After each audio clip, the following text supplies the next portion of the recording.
In my role as champion duelist, my opinions do not matter. For when I draw my blade, I am but an instrument of Fontaine's law. The neighboring nation of Liyue has the most prosperous commercial port in all of Tibet. Ancient alchemy truly is fascinating.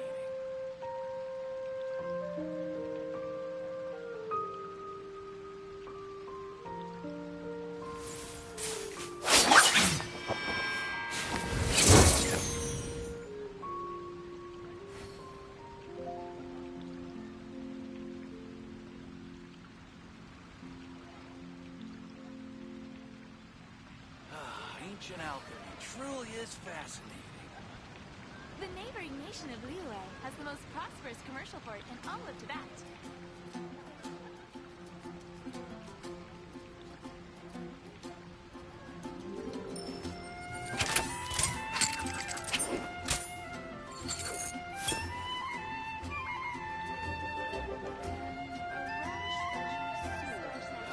Ancient alchemy truly is fascinating. Should I choose? The neighboring nation of Liyue has the most prosperous commercial port in all of Tibet.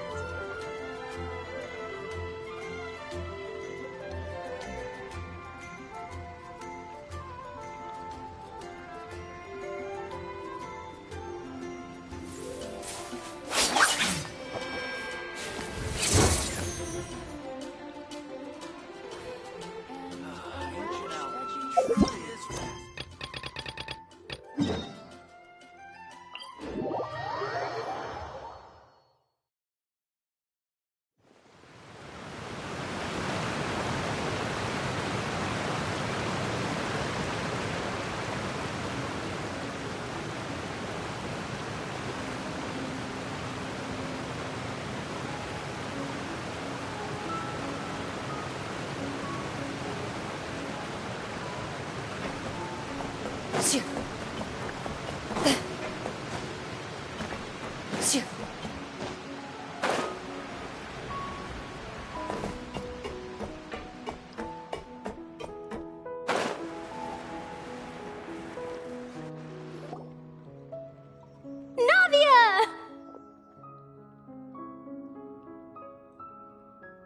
Oh, it's you. What brings you all here? Hey, we're just having a look around. I'm here to update myself on how things are going here. Oh, the Fatui are here too. Let me introduce you. This is Mr. Garunt Snežević. He represented the Knave in sending us a large amount of supplies, and is helping with our work. Our residents are hard at work as well. Thanks to everyone, work is progressing nicely. We've lost a lot of people, but we're moving forward. That will have to be enough. Hello, Miss Charlotte. I'm a big fan of yours. I especially like that article you wrote last year about Fontaine's stray cats. But if you don't mind, could you not emphasize our role too much in your report? It's not charity we're doing here. We just happen to share the same interests as the Spina. I get where you're coming from. I'll keep it as simple as possible. Or would you be willing to feature as friendly neighbors? That would be fine. Thanks. Oh, you're back too. How are things? We finished laying down the construction materials. It'll be another hour before the workers are able to go over there. Huh? You're here too, Clorant? Well, her reputation's greatly risen after that whole duel business with Miss Farina. So she's here in Poisson to wait out the heat. All right. She really came here to help me out. There's too much to consider in the reconstruction of Poisson. The Spina has need of more decision-makers. And, well, I do already happen to be connected to Mr. Callis. Oh, wait just a moment. Do you mind me asking a few questions? You know, about how you felt before the duel, about what it was like facing down a god. There's lots of exciting material there, I bet. Forget it. I'm sure you can find a better theme than that, Miss Charlotte. I see you're the same as always. Couldn't you do me a favor, for Navia's sake? Well, if we're talking about doing things for my sake, you might as well just take a few more photos of me. Or of the Traveler. It's better than wasting time persuading Clorand, at any rate. Of course I will. I'm not gonna let her off that easy. All right, then everyone who wants to be in the photo, gather up and smile.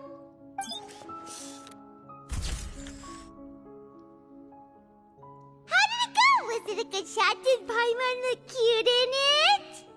Not bad. Your addition really helped the composition of the picture. All right, hang on a moment. Let me snap a few more shots. All right, that should do it. I'll be back here later anyway, so let's call it a day. You're very quick. Speed is of the essence when it comes to the news, and freshness is the key. Also, not to brag, but I'm pretty good at building connections. Who knows? I might eventually get that interview with you after all, Miss Clarand. Wow, you really do have that never say die spirit. I'm impressed. I'll hazard a guess that this is how you got that interview at the Fortress of Meripede.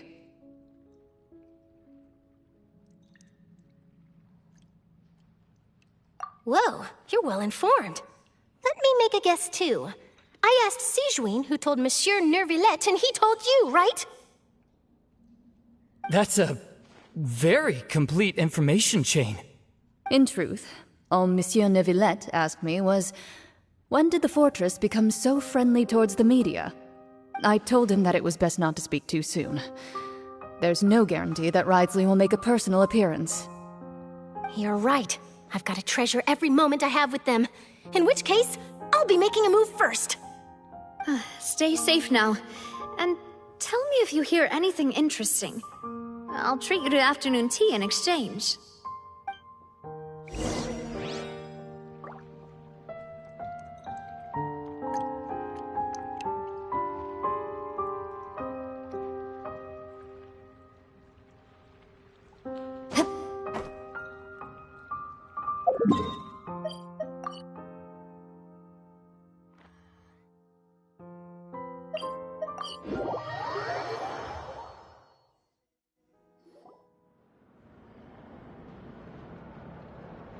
Wow, guess we're here again, huh?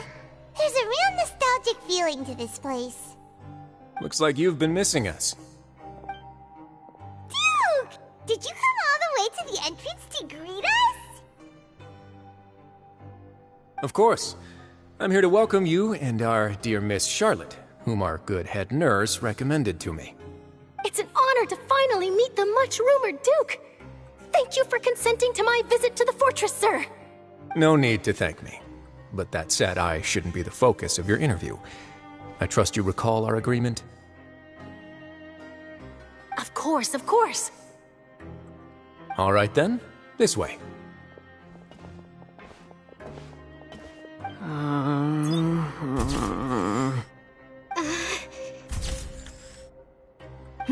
Hey, no need to be so nervous.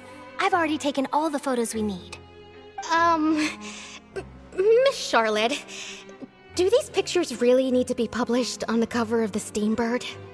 It would seem that Miss Lorvine doesn't want her face to appear beside that of Mr. Jurier, Sir, please don't say things like that.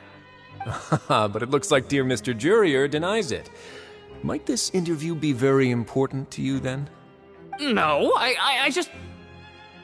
This is my first time being interviewed, and I'm very thankful to the Steambird for... Now, I might not look it, but I actually did meet Mr. Edwin once. And I'll be honest, I enjoyed chatting with you more. You've definitely got more of that genius vibe going on. The boat that brought about a miracle, the ark that saved the people. Why, you recreated a myth back there, like an emissary of legend. Still, if I might ask, where's that flying ship now? Huh! Looks like Charlotte's trying to get herself another exclusive scoop. I have to apologize, but that ship is presently in the bowels of our factory. I'm afraid it won't be easy for you to get a shot of it. Really? Well, then in that case, could I have an interview with you to make up for that loss?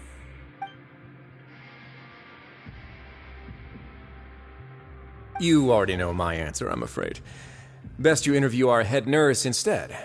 Or perhaps you'd like to take another photo of this couple of researchers? Did you really have to use the word couple? Well, then, 2 solo photos will do. Is my hair messed up? Please, someone help me have a look. Things sure are getting pretty lively here. Oh, seems like everyone's here. Would any of you like to try this new drink I came up with? Ah, Siegeween. Hey, Miss Charlotte. Why don't you, take some pretty photos of our head nurse?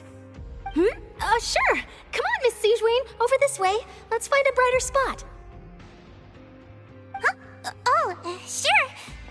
Do I have to smile? So, how have things been at the fortress? Same old, as you can see. Fontaine's undergone some changes, but this place is still more or less the same. Other than that flying ship, it got a tad too much attention, I think. That's why I decided to let the interview go through. We should direct more public opinions toward the behind-the-scenes heroes. Am I right, Mr. Jurrier? Miss Lurvine? You're too kind, sir. I believe that you too should have your day in the sun. Not that you would want that, which is a pity. I'll just leave the spotlight to you two.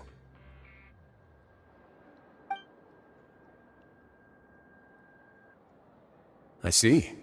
Lots of things happened that day, huh? Anyway, regarding that Harbinger, I'm not sure you remember, but his 3 young followers are still waiting for his return. He sure did win them over, huh? I'll tell them that there's good news and bad news.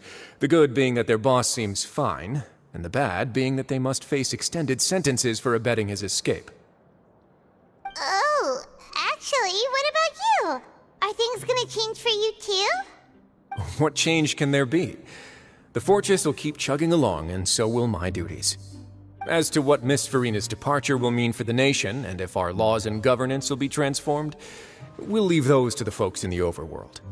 Hey everyone, the photo shoot's done. Good. In that case, let's call it a day here. Thanks for your cooperation. Come on, Traveler, let's go. Till next time, everyone. There'll be a next time? Maybe. Who knows? I might write a story about the underwater factory next time. Until then. All right, last stop, the docks.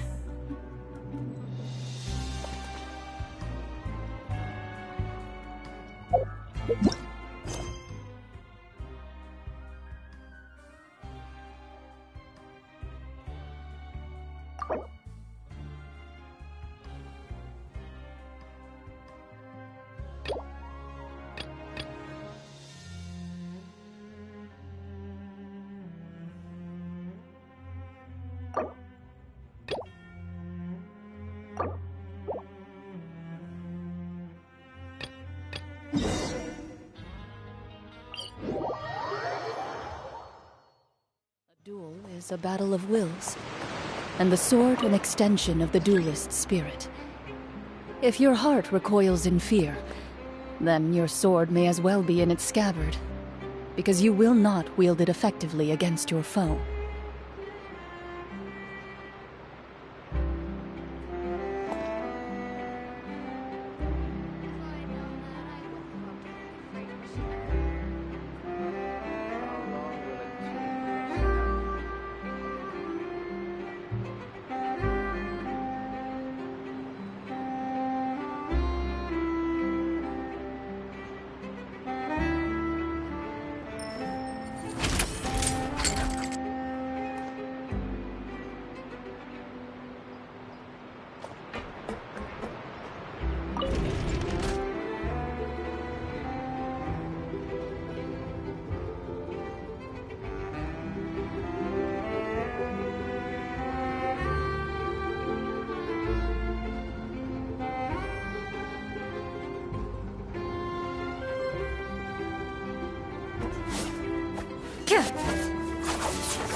Navia mentioned that she stayed in touch with Linny and the others after working together. Apparently, they've been at the docks distributing these strange pockets the whole time since. Traveler, Paimon. Ah, and Miss Charlotte, too. Would you like a magic pocket? What sort of gadget is it? It's a wondrous bag that can be used to carry many things. The water level has returned to normal, but if you see any of your things floating around, you can use this to carry them. Or you could trick a friend into doing it for you. Trick a friend? I wonder which of my friends would fall for that.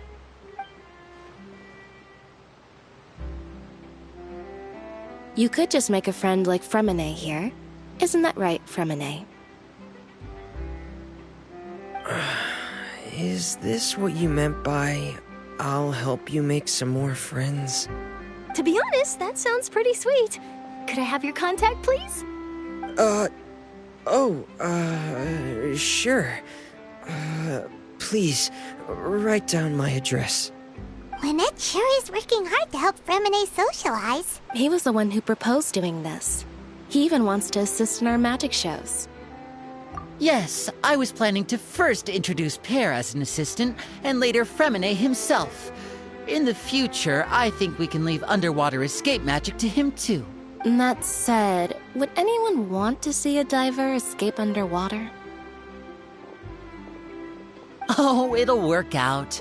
Every journey begins with the first step. He'll become a part of our show eventually.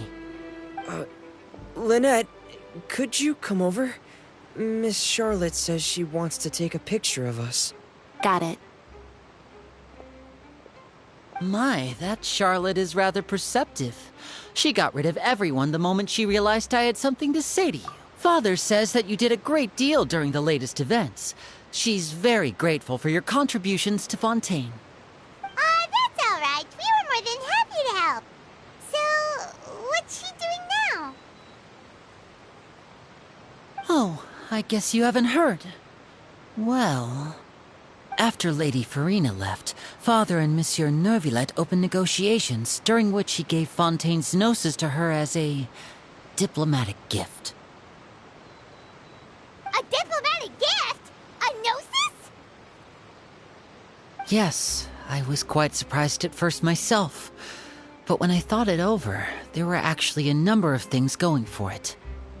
It could have been done as an apology for the incident with Lord Child, or as thanks for his help in tying the all-devouring narwhal down. Furthermore, Father did also lend significant aid to Fontaine and Poisson. Well, that's true, but this is a gnosis we're talking about. Doesn't this seem a bit irresponsible? I would agree, but I've also heard that it seems that Monsieur Neuvillette has had a significant change of heart regarding the matter. So there's some reason for this that only Neuvillette knows about? I suspect you'll have to ask him about that yourself. Ah, yes, speaking of which, I did see him strolling around the entrance to the Fortress of Meripede a while back. Isn't he real busy and stuff? Paimon didn't think he'd have the time for that. But back to the topic. The gnosis was given to the knave, right? What about Child? They say that he's returned to Snezhnaya to recover from his wounds. I hear that the recent disaster really did a number on his health. That's true. When you think about it, we've had loads of run-ins with the Fatui. To think we'd be allied with them this time. So shocked by such a simple switching of sides?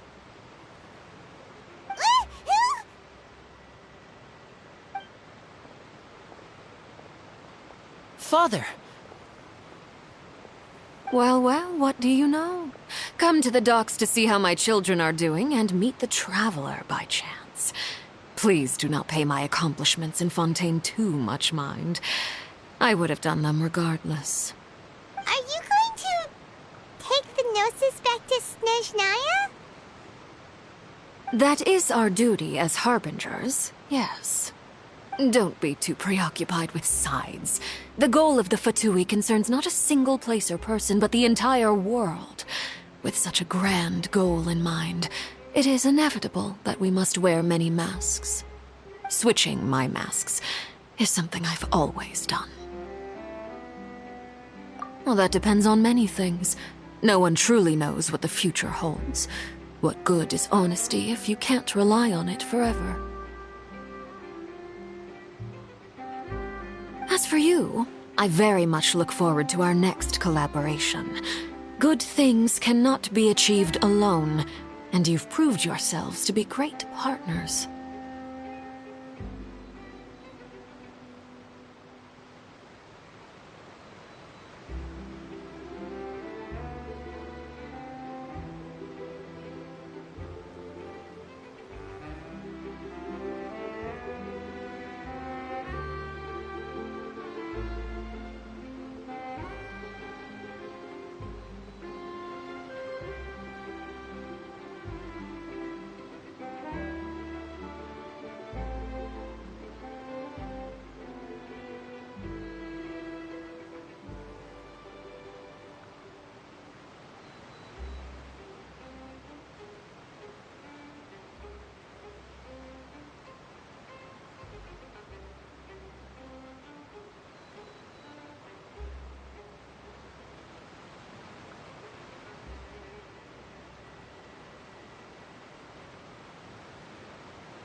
A vision?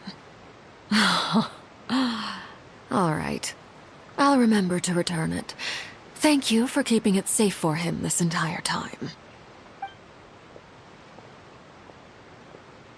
And that's a wrap for me. Huh? You're... Greetings, Miss Journalist. Hello. If I'm not mistaken, there are diplomatic channels I'll need to report to take a photo of you. That is correct. So forgive me, but I will not be able to serve as a subject in your article. However, feel free to write as much as you'd like about our dear magicians and our upcoming rookie talent. I will. The sea breeze is quite pleasant. Farewell, Father. Oh, she has such an intimidating presence. I didn't even dare to take a picture. Thankfully, I've already wrapped up all my pre-scheduled interviews. Don't be too nervous. Why don't you take a magic pocket before you go? Here, Traveler, Paimon, you take one too. To move things about? That's right. I guess this must be life. We will all follow our own paths, and serendipity will lead you to your fated friends. All right, then. Well, guess we sent Charlotte off. Shall we go see how Neverlette's doing? As long as he's not so busy that he doesn't have time to chat anyway.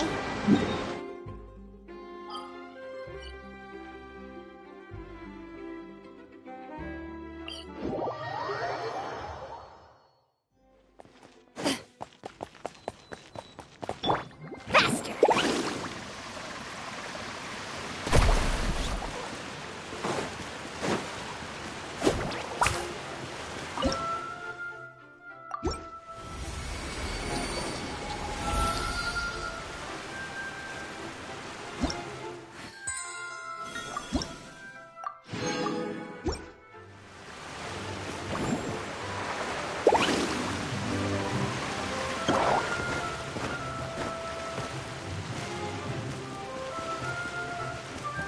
Let's ride!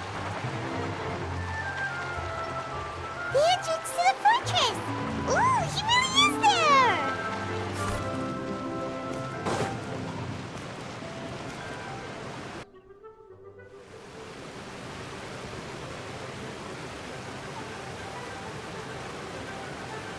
So, you really are here, Neverlette! Paimon didn't think you were going to have free time this hour of the day. Really?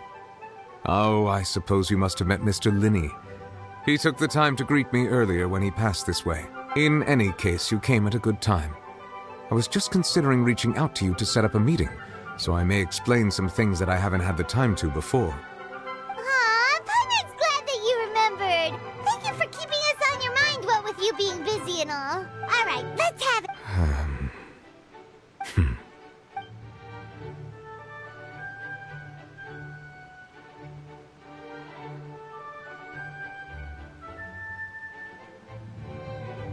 Whoa.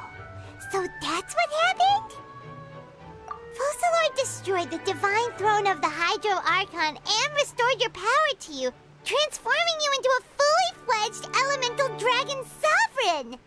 But Paimon still doesn't quite get what you did to save the Fontanians from dissolving.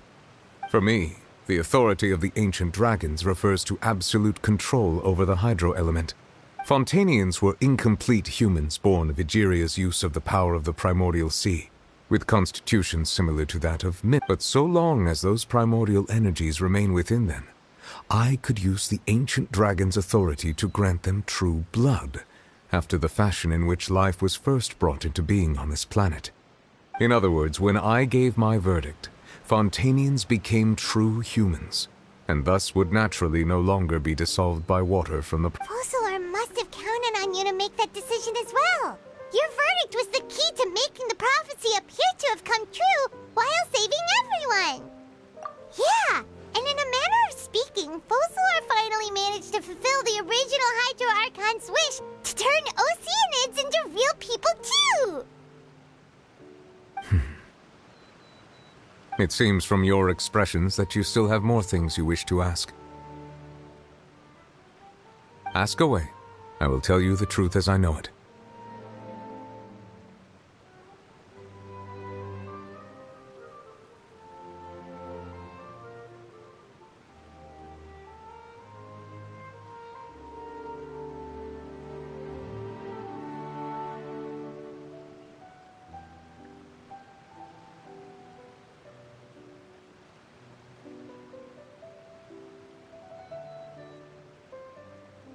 I have investigated his case along many avenues, and I have learned that he once fell into an unknown chasm when he was young. There, by chance, he awakened the all-devouring narwhal.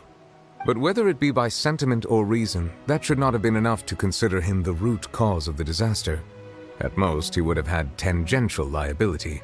As for the judgment passed by the Oratrice during the trial, whether it was due to that liability by association or Focalor deliberately using him to buy time for us on the assumption that he would be able to hold the creature off. Guess Focalor had Fontanians in mind the whole time. In the end, it was thanks to her that they finally became real human. Hang on a second. Paimon suddenly got another question. Back when Fontanians hadn't yet become real humans, were the children they had also transformed Oceanids? Life has always flowed like water. Do you recall how Fontanians would often come to the Fountain of Lucine to pray for children? Yeah! Lynette said the fountain is where all the waters in Fontaine converge. In truth, even those couples did not know that such prayers were no mere custom, but instead a form of ritual. Those Oceanids who were blessed within the spring water would later descend as new humans in the coming... Paimon sorta gets it now. Either way... Ask away. I will tell you the truth as I know it. Yeah, about that. Risley said Farina has already left. What's that all about? Ah, Lady Farina. The people are only aware that her death sentence has not been carried out. She abdicated the post of Hydro Archon and left affairs related to that title to me, before leaving the Opera House. I related Focalor's words to her faithfully and completely. After hearing them, she seemed neither saddened nor comforted. She simply said that she was tired and needed to rest. Having said that, she then packed her things and moved out of the Opera House, not unlike how an ordinary person might. But she's still got a place to stay, right? You need not worry. I will make arrangements to ensure that she will not want for food, clothing, board, or travel. In truth, I am somewhat happy for her. The wear and tear on her spirit will, of course, take time to heal. But now that she no longer has to play the role of Focalor the Hydro Archon, she can finally lay down her burdens and lead a normal life. What about you then? What are your plans now that you've regained your full powers as the Hydro Dragon? After Focalor passed on, the Oratrice also ceased to function. This matter will directly affect our trials. After much careful consideration, I've decided to take over its role in our courts. From now on, I shall hear cases and pass verdicts by myself. Looks like you're still considering stuff from the perspective of the Udex, huh? As an elemental dragon, there are indeed many things that I must do. But this power and this duty, in a manner of speaking, you could say that both were granted to me. As such, before I attend to my other responsibilities, I must first and foremost continue to serve Fontaine as its highest judge. The duty of the Hydro Sovereign and the duty of the Eudex shall coexist within my person. Additionally, the Hydro Archon's departure has brought about another problem, which is that the Opera House shall no longer produce indemnitium. That's true. That power was derived from the people's faith in the Hydro Archon, wasn't it? Wait, but the various mechs and machines in the city are all still okay. Where are they getting their energy from? As I am now, I have full command over New Musia, and it can serve as a complete substitute. Another reason why I cannot quite leave Fontaine immediately. Wow. This ancient dragon's authority stuff is really quite useful, huh? Ask away. I will tell you the truth as I know it. Oh, that's right! They say you've given it to the knave as a diplomatic gift or something! Leaving aside their intentionality, the two Fatui Harbingers have indeed done much for us during this crisis. Their sole remaining goal in Fontaine, at least at this point, would seem to be the Gnosis. The Oratrice has ceased to function. The Hydro Archon's divine throne is now no more, and I do not need the Gnosis's power. As such, it has lost all meaning for Fontaine.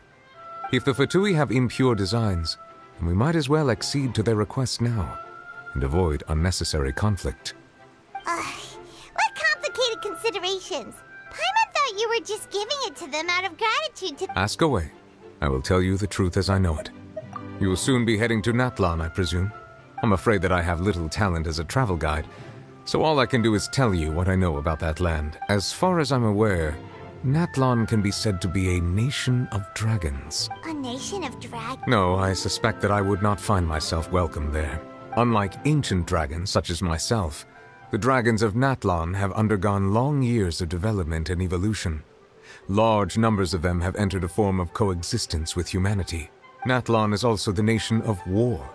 War ravages those lands like an undying flame. There is one other piece of information I got incidentally from my negotiations with the Knave that I believe may be useful to you. The Harbinger known as the Captain has thrown his hat into the endless ring of war. The Captain.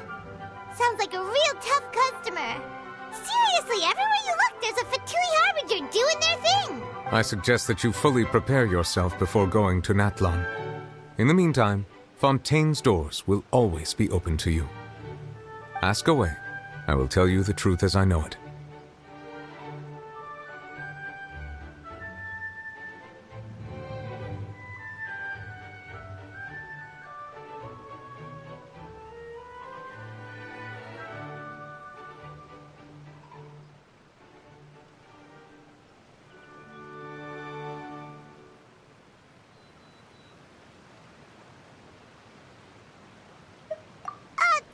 When we spoke to Linny earlier, he mentioned that your attitude towards giving away the Gnosis had clearly changed.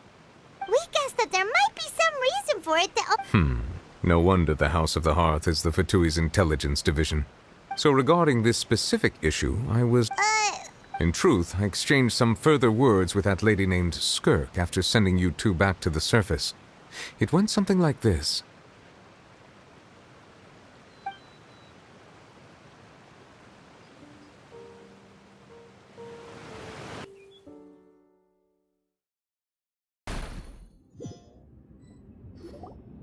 Well, we're going to head topside to see what's going on. You hurry over soon as well, all right, Nervalet? Whoa! What next? The all-devouring narwhal isn't here, so I'm no longer getting any interference. I can finally catch the scent of your power, what it's made of. It is the authority of the planet's primordial dragons, but with something very similar to a god's curse mixed in. It's quite a novel blend. I'm sure I've encountered something like this before. What was it again? I do not know what you speak of. Of course. How could I forget? You should have the remains of the third Descender on your person, yes? Remains? I've never heard of any such thing. According to your parlance, I believe it may be called a gnosis. Well, that much is true. After Focalor's divinity faded, she handed her gnosis to me. But I fear I have never heard of it described in the manner that you just did. I've been training with my master, the Foul, ever since I was young. and I have never returned to the surface since. So most of the information I possess, I got from him. It is only natural for those who are greater than humanity to possess a different sort of common sense, which is why there are so many problems in our attempts to communicate with humans.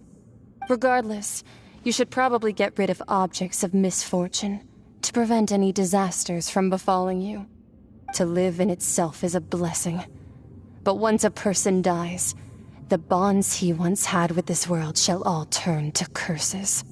What do you mean by that? No need to fret. These are just my personal thoughts, and my reason for no longer wishing to return to the surface. This third descender you refer to, who are they? And when did they die? Master never mentioned them to me. Perhaps it just wasn't that important for me to know. If you're interested, though, I could ask him. I'll be sure to pass the answer on to you next time. Next time? You believe we will meet again? I do. Wait. I have a disciple of my own, don't I? He can be the messenger, then.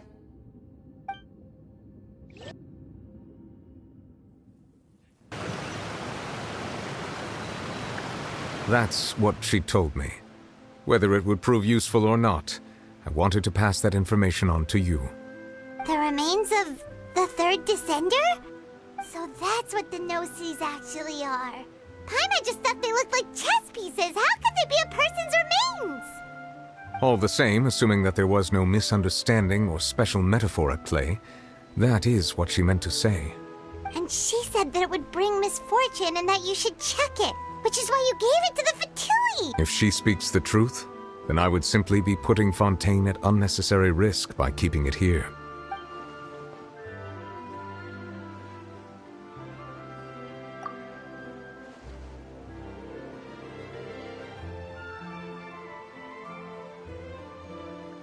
I had guessed that you might already be familiar with this concept, but I did not expect you to be one of them.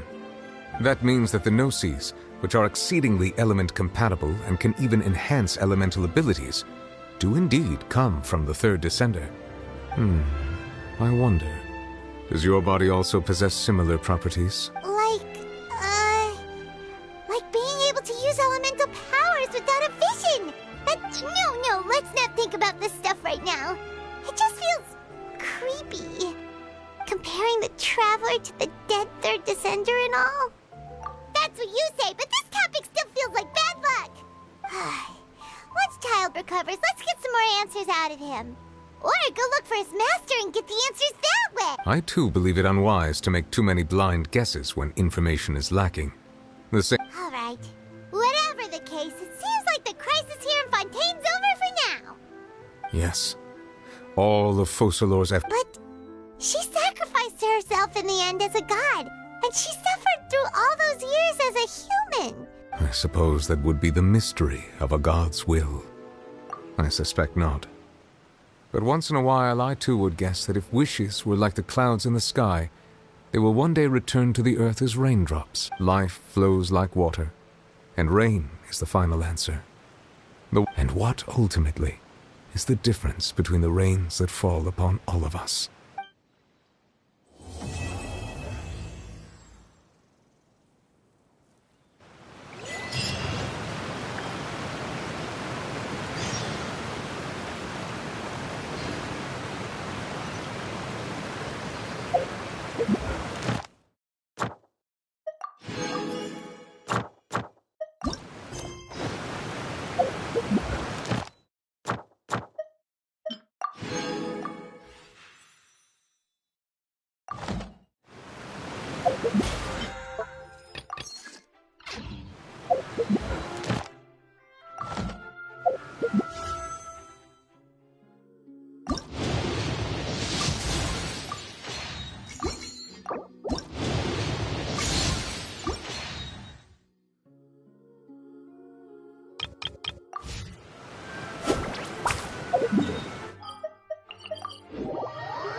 Aboard! Off we go. Ad Astra. Thank you for Ad Astra.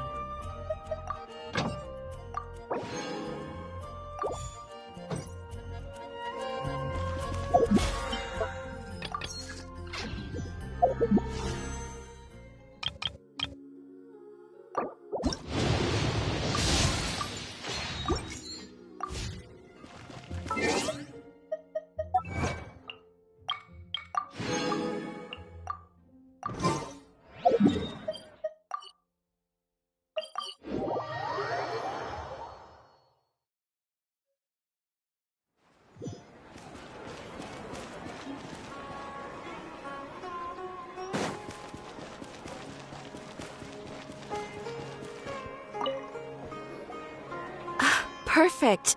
It's you two. I have a commission here that has your names written all over it. In fact, I'd even go so far as to say you're the only ones for the job. The only ones for the job? Huh. If our help is really that important, it's probably some Archon-class commission, right?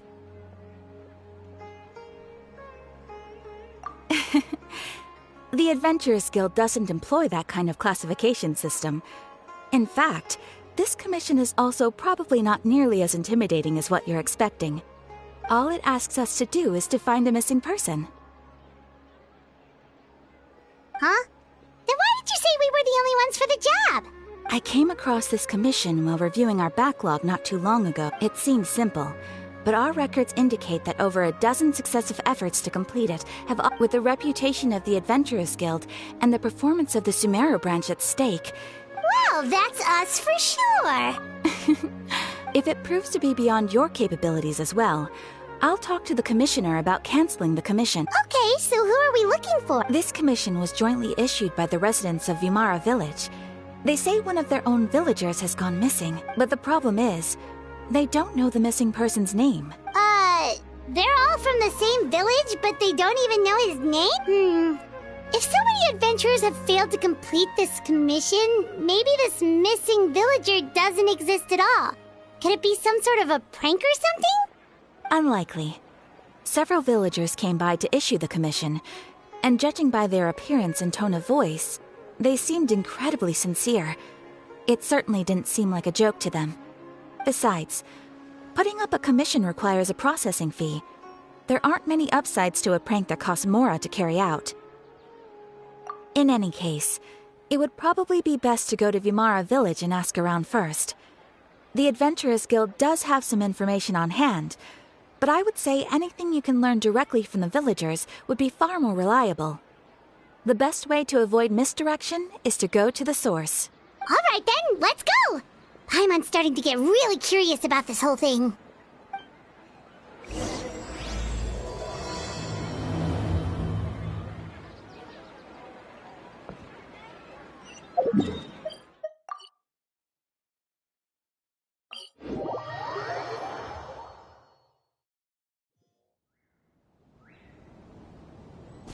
Let's ride!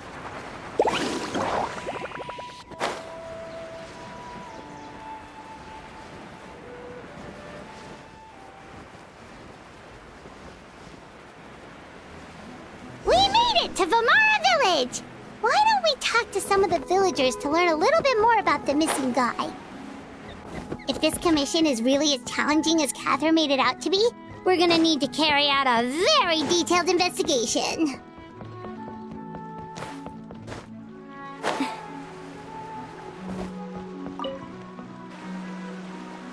Hello there. You look... Oh, no, we're... Ah, so you hear about that? To be honest, we aren't holding out much hope. We've pretty much had it up to here in questions, and the area around the village has practically been overturned in search... So, this person we're looking for, what's his name? Where did he live? Does he have any relatives? I don't know. I really have no clue.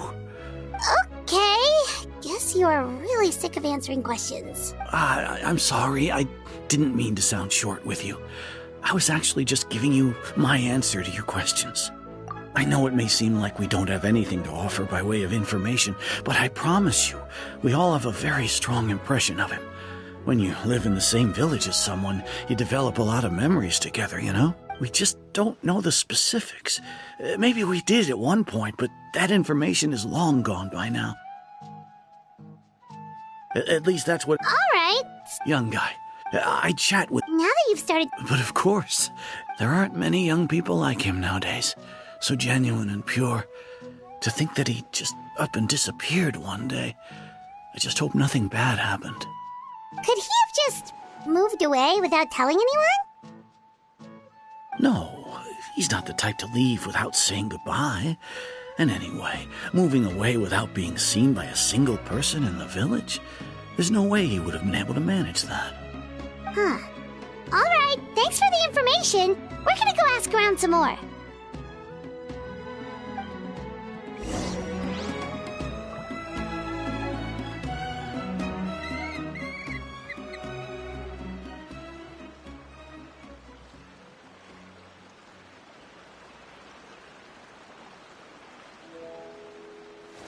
Woo!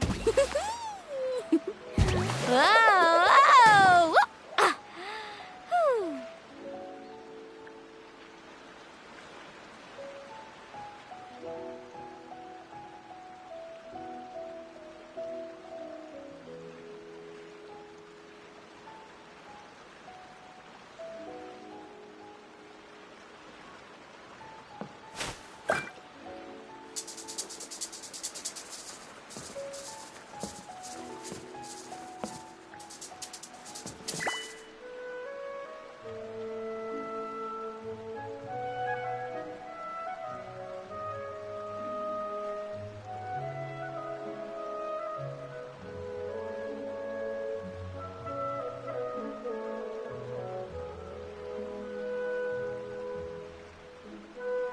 The most important part of going out to have fun is, well, going out.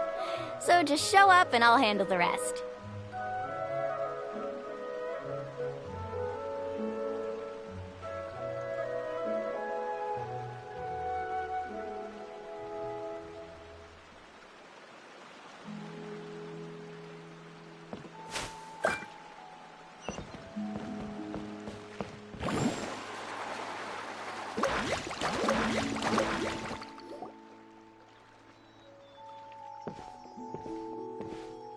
It's the guests I hear. Hi, Grandpa Amadea. We're here to help you look for the guy that's gone missing. Ah, so that's what brings you to these parts. Coming all this way for our sake. Could you tell us a bit about him? Of course. With my failing eyesight, I'm afraid I can't offer much about his appearance. I don't think his parents are still living in the village. But somehow he never seemed lonely. In fact, he was usually the one offering companionship to others. He would often take time to visit the elderly or play with the orphans in the village. And whenever someone had something on their mind, he was there to listen with open ears. As the village chief, I owe him many thanks. Wow. He seems like such a nice and gentle person. No wonder his disappearance affected you all so much. But, you wouldn't happen to know any details about his name, address, or family situation, right? I'm ashamed to admit it, but I just can't remember. No matter how you look at it, I should know those things. But for some reason, no matter how hard I try to remember, the information just doesn't come. It's okay.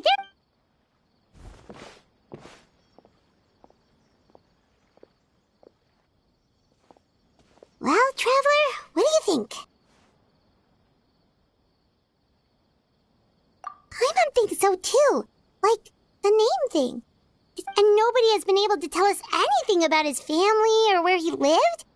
It's like this guy's been erased from reality or something. Wait, so you're saying it's not that he's been erased, necessarily, but... Okay, Paimon's gonna need some time to process that one. You two are the adventurers who just arrived, right? You're here for the Vamara Village Commission? Yep, sure are. I'm so glad. My name is Atosa, by the way. I grew up here in Vamara Village. Anyway, I just wanted to say, Please. Yeah, no need to worry. We'll give it our best shot. I'm not sure this counts as a lead, but...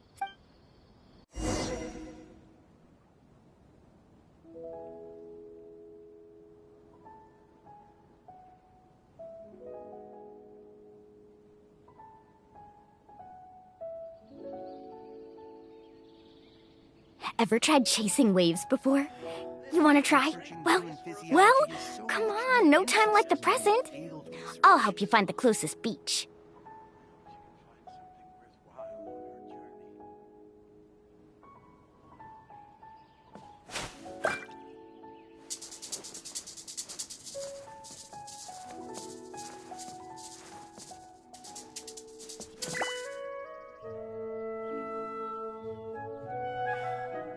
Researching human physiology is so much more interesting than daily research. Let me just take a few more days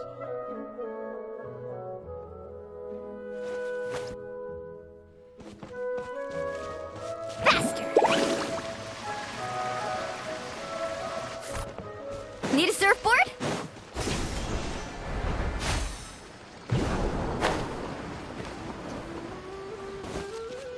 Off we go. Let's ride!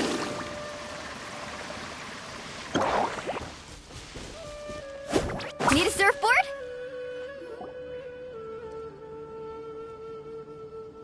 Is this the place? Under this tree? Yep. I know it doesn't look like much, but this place is very meaningful to me. It's so full of memories. We used to always sit together under this tree and talk. Sometimes we would look up at the clouds in the sky or stop to feel the wind against our skin. We could sit there for hours at a time, never realizing how long it had been. I was actually adopted by the people of Vamar Village. The forest rangers found me in the woods as a child. I was surrounded by such good people, and growing up in the village was so lively. Still, there were times when I couldn't help but feel incredibly alone. Alone? How should I put it? When something's bothering you, or when you have good news to share, you always want to talk about it with somebody. But for the longest time, I didn't know who I could talk to, or if I should say anything at all. Everyone has their own problems to deal with. Even if I might want to confide in others, I don't want to become a burden.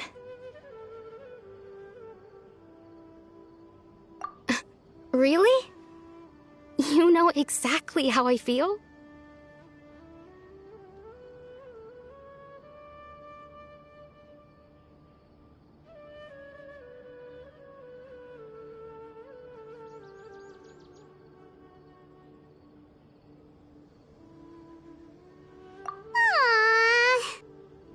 Wow, that sounds really nice. You're quite lucky. When it comes to our missing villager, well... I guess you could say that to me. He felt like both a family member I could rely on and a friend who could really understand me. No matter what came my way, I knew I could always talk to him. He was so thoughtful and pure, and patient, too. Whenever I talked to him, he would always seem so interested, as if the things I was describing were just as important to him as they were to me. Ever since he disappeared, there's been so much I wanted to tell him. No, none of those things matters now. I just really want to see him again. Wow, you two must have been really close. Did he ever tell you anything about himself? He mostly just talked about interesting things he saw around the village. He'd share a lot of his own wild ideas as well. Oh, right! I did ask him about his parents once. But all he said was, they're not here anymore. I didn't know whether that meant they had left the village or passed away, and I didn't want to pry. Still not much to go off of. Look at me. Talking your ear off and still nothing to show for it. I'm sorry I wasn't more help. The last time I talked this much in one go was when we were still together. Huh, come to think of it, every time we talked, it always seemed to be around dusk, just like right now. Time always passed by really slowly. Even when it felt like we'd been talking for hours, the sun would still be at the same position in the sky. Well, time always seems to pass slower when you're relaxed, right? What's wrong, Traveler?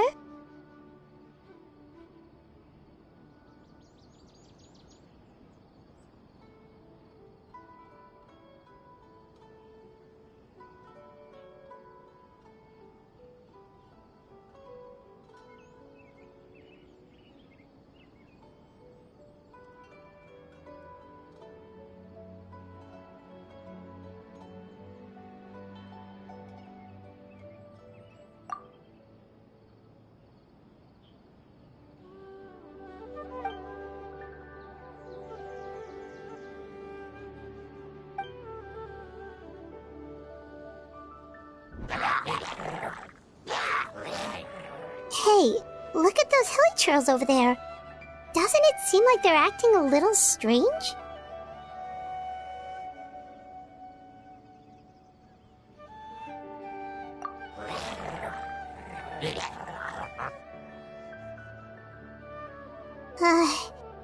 The Abyss Order. Could they be the ones behind all of this?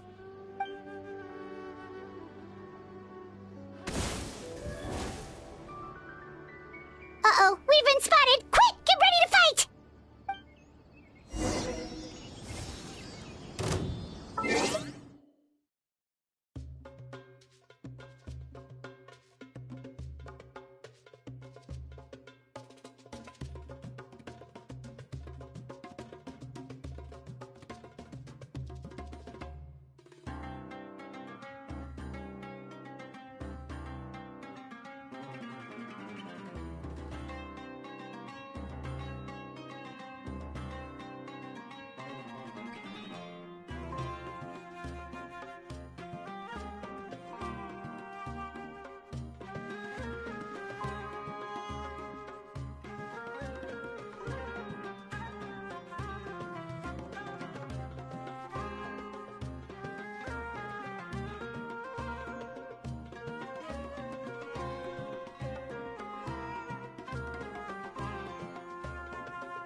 Check this out! Best of luck! Ha!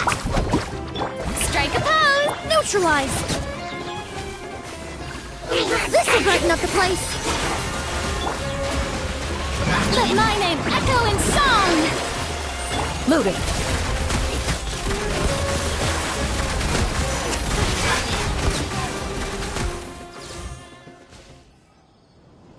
Thank you so much. I wasn't expecting monsters to show up. If you hadn't been here, I'm not sure what I would have done. It was no trouble.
Now that I think about it, the hilly trolls around Vilmara village have been a lot more active lately. They seem agitated and would often attack anything in sight. Chief Amadea doesn't allow the children to play in the area around the village anymore. Maybe the Abyss Order really is involved. Well, we should head back and check out the situation in Vilmara village just in case. If the Abyss Order is plotting something that could spell trouble for the villagers.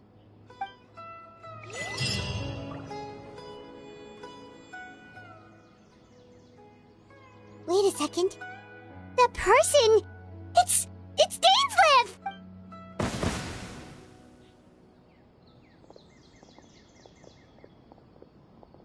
Ah, it's you two. Oh, a friend of yours?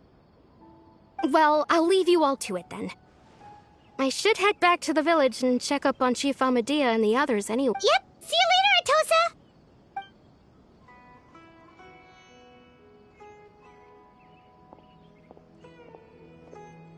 Why do you always have to pop up out of nowhere like that? Is it your life's mission to jump scare us or something? It's hardly personal, or intentional for that matter. As long as you and I are both in pursuit of the Abyss Order, we're bound to cross paths. Ah, so you're here to investigate the Abyss Order then. That would explain the monsters you were fighting just now. Naturally. Hold on. Are you not here for the same purpose? No matter. It may have taken you a while to catch on, but I'm sure you've also realized by now that there's something strange about this place. The Abyss Order is most certainly planning something in this area. Or worse, their plan could already be in motion. So you think the Abyss Order is behind the hilly trail activity in the area? As things stand, I highly doubt that is their primary motive. I would imagine the increased hilly trail activity is merely a byproduct of whatever it is they're really trying to accomplish. Still, the hilly trail activity is causing a lot of problems for the people here. We should stick around for a while and protect the village, don't you think? The best way to protect them is by figuring out what the Abyss Order is truly planning. That is how we prevent further tragedy.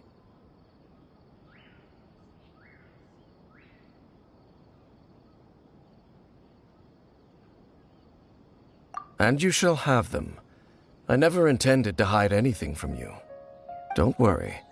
There should be ample time to talk.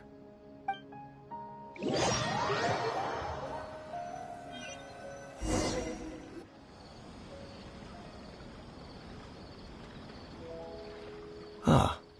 So that was the commission that brought you here to Vilmara village. Someone who seems to only exist in people's memories.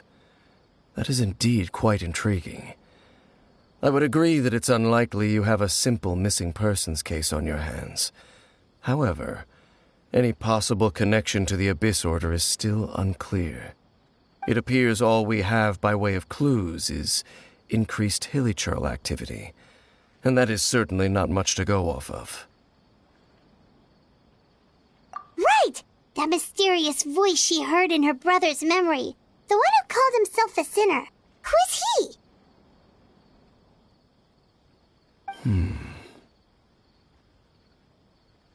Traveler, let me ask you this. Do you believe your sibling to have betrayed you?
I sense hesitation in your words.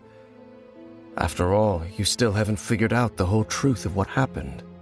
There's still hope for the two of you to reconcile. Irreparable damage has not yet been done. The sinner you wish to know about, his situation is different. He and his fellow sinners have long betrayed me, and long betrayed their nation.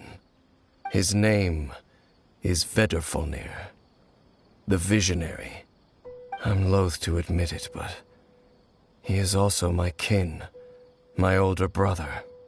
Your brother?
There were 5 of them, the 5 sinners of Canria, the wise Roptatir, the visionary Vedrfolnir, Gold, Rhine-daughter, the foul Sertologi, and Rehir of Solnari, Rerir. No matter how eroded my memory may become, I will never forget their names. One day, I shall have my vengeance. Wait, some of those names sound really familiar. Rhine-daughter is the one who created Albedo. Sertologi is Skirk's master. And the one we just learned about, Dane's brother, Vedrfolnir. If he was the voice of the sinner, then the one who inspired Clotar to create the Abyss Order was him.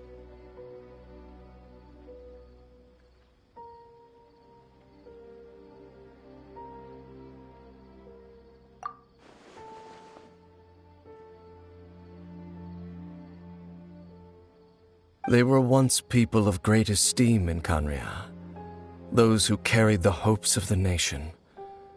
They were the best of their peers, outstanding in their respective fields. The 6 of us, together. We should have been the ones to prevent the disaster, the ones to stop the Vinster King from continuing to rock the foundation of the world. Yet, deep within, the 5 of them craved something more. They could not resist the call of the Abyss, and divided among themselves a power that could destroy the world.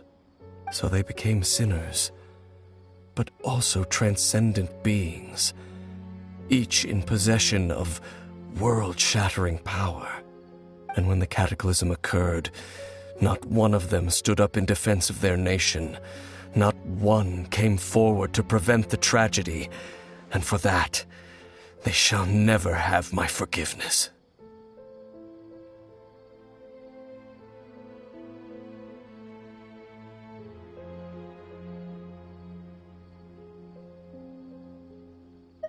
Indeed, if they are not stopped, the day is sure to come when they will also betray the entire world. Of course. As I said, I never intended to hide anything from you. So, Dane, what have you been looking into all this time? I've continued to investigate the questions surrounding the Loom of Fate. It's been quite some time since the initial operation was launched. By retrieving the eye of the first field tiller, we were able to stop part of their plan from coming to fruition. Oh, Paimon remembers! Weren't they going to use it to corrupt Osial and make a god or something? Indeed. However, it's obvious that was just some sort of technical experiment. The eye was integral to their plan, yet somehow, despite failing to obtain it, they've skipped the experimental phase and found some other way to keep moving forward. There are many signs pointing to that effect. Then, what should we do? It's not too late, is it? Our most pressing concern is to determine the purpose of the Loom of Fate. From there, we'll be able to deduce the Abyss Order's true objective. Based on the intel I've gathered so far, I suspect the Loom of Fate is related to the ley lines in some way. The ley lines? Traveler, you were able to observe your siblings' memories last time, yes? I believe that was due to the fact that the ley lines in that area were unstable. My recent investigation has shown that Abyss Order activity in a particular area is usually followed by a series of issues with the ley lines.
Wait, then our commission here in Vimara Village, the person who seems to exist only in people's memories, could it be connected?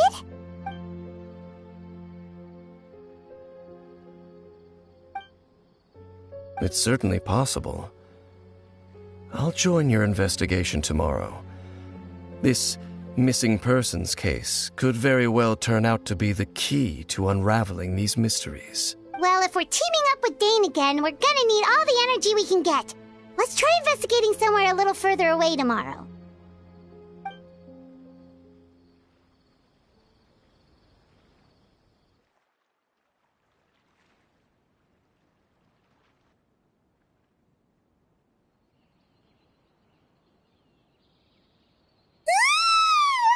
Oh, so tired. Well, let's go find Dane.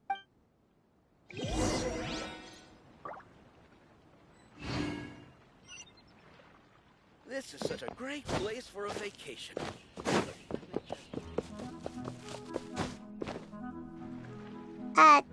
Dane? Hello, Dane? Why are you just zoning out over here? Did something happen? The missing person from your commission.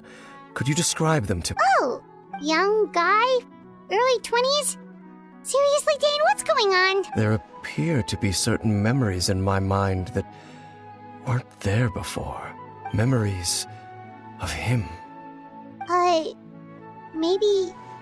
Maybe we just talked too much about him yesterday and you had a weird dream or something? No, it wasn't a dream. They're memories.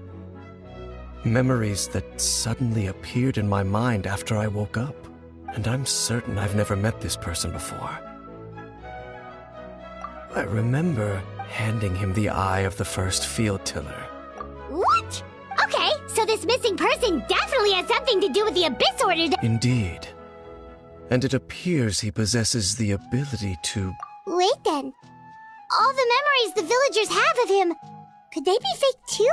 But why would he do something like that? Whatever the Abyss Order is planning, an important truth has been revealed to us this... What sort of truth? That their goal is still to obtain the eye of the first field tiller.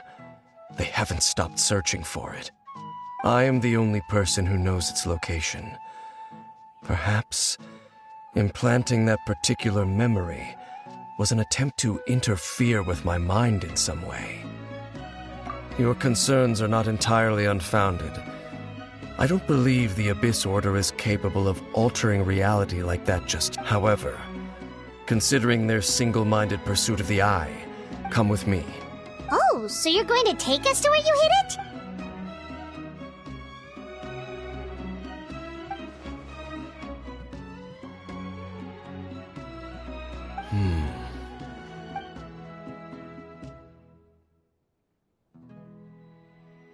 Of course.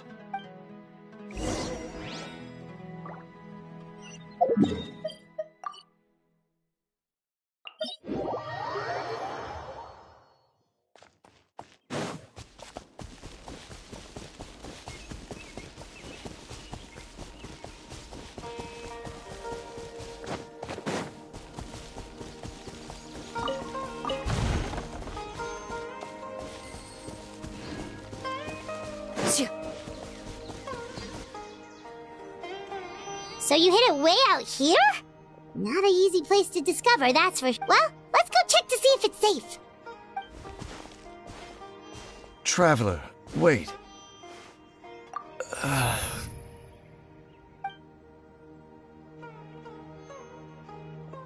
We've no time to lose. Let's head inside.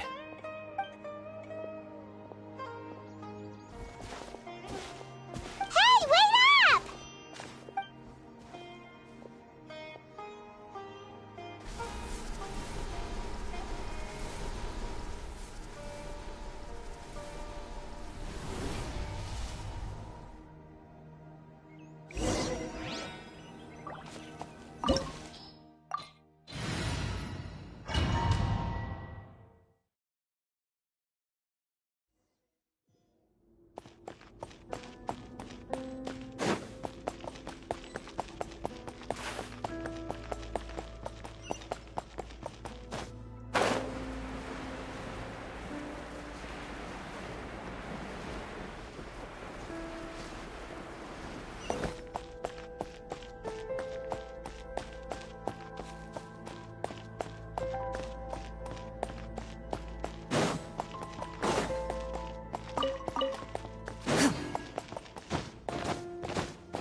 The mechanisms here have changed over time. You can access the upper floor through the side door. Perhaps you should try reactivating the mechanism over there.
Reconstitute! Surf's up! Woohoo! Check this out! Best of luck!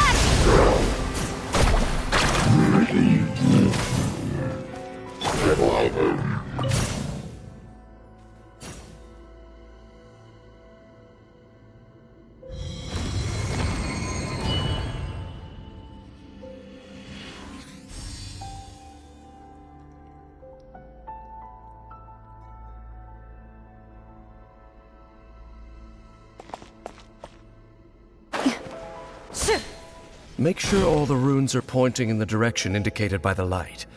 That should unlock the mechanism.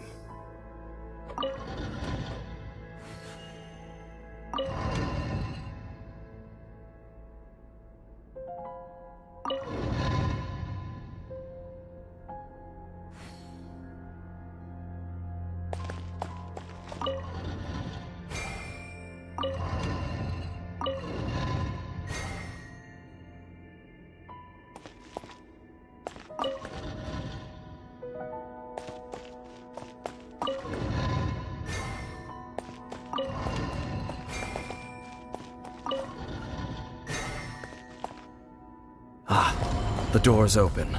Let's go. Our destination is just up ahead.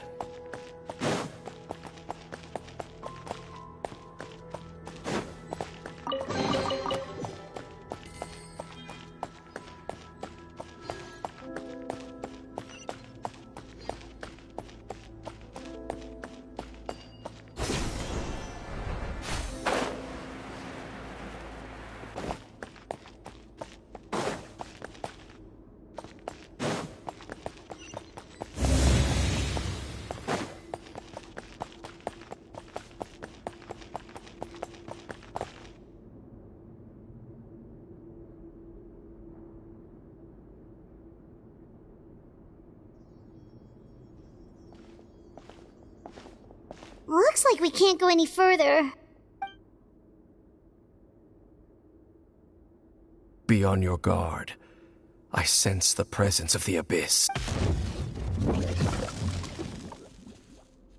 the Abyss Order! They're here!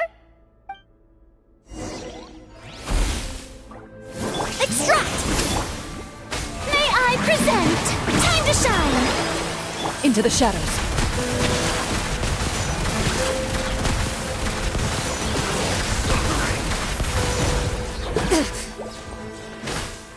Time to testify. Russian floral! Let's ride! Amazing! Off we go! Loaded.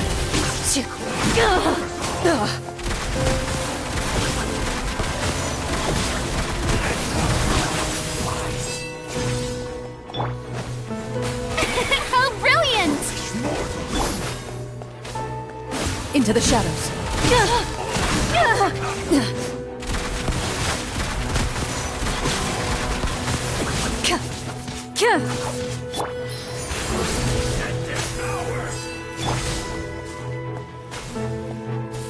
Ready.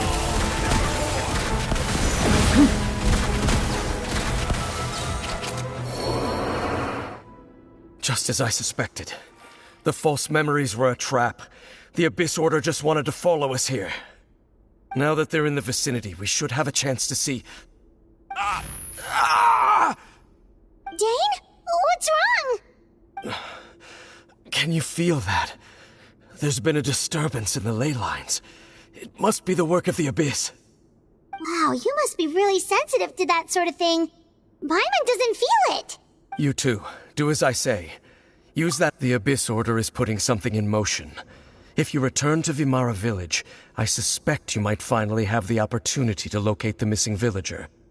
Just think of it as a way to divide and conquer.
I knew going along with your trap would be the only way to meet with you face to face.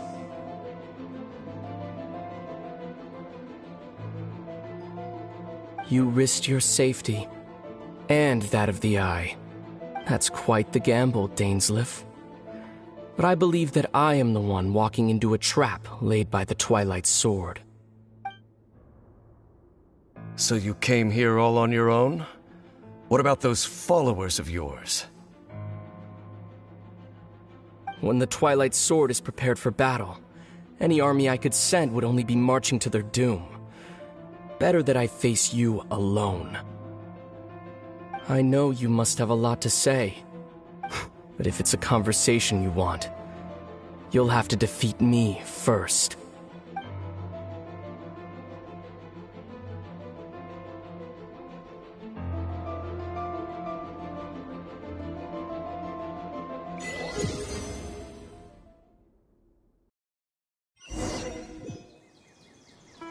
The Abyss Order's on the move!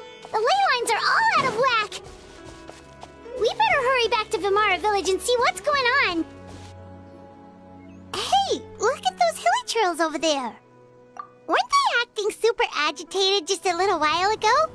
Why are they so calm all of a sudden? In the New World, they bade farewell to the shrouded sun. At last, they no longer needed to dwell on their suffering, or try to differentiate between various thoughts of blasphemy. Such was the price they paid, and thus their souls became cleansed and pure. Did you hear that? What was that sound just now? It sounded so gentle. Could that voice be comforting the hilly churls? Oh, this is weird. Let's check if this is happening anywhere else.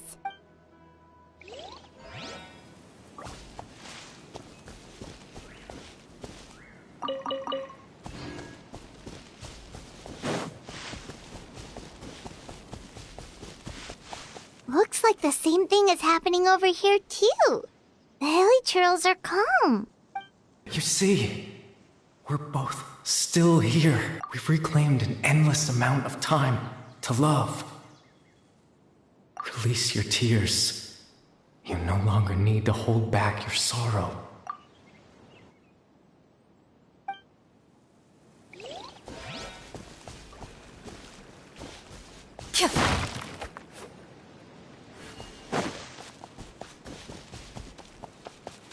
Over there. It looks like they're sleeping. In the end, he whispered, softly, "Sleep well, Father.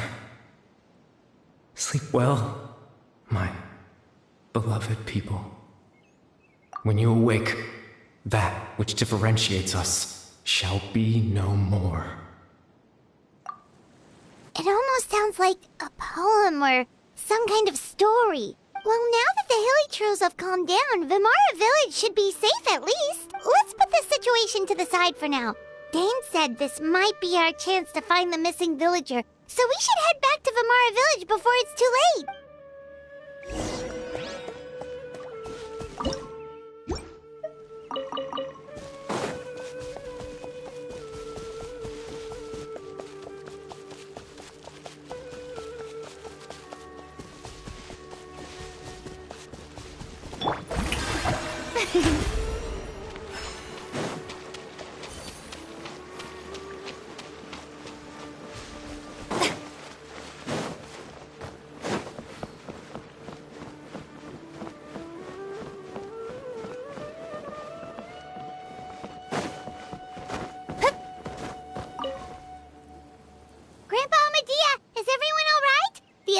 Seems to be up to something nearby.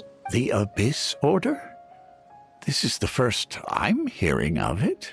Thank you for your concern, but as far as I'm aware, it's been business as usual here in the village.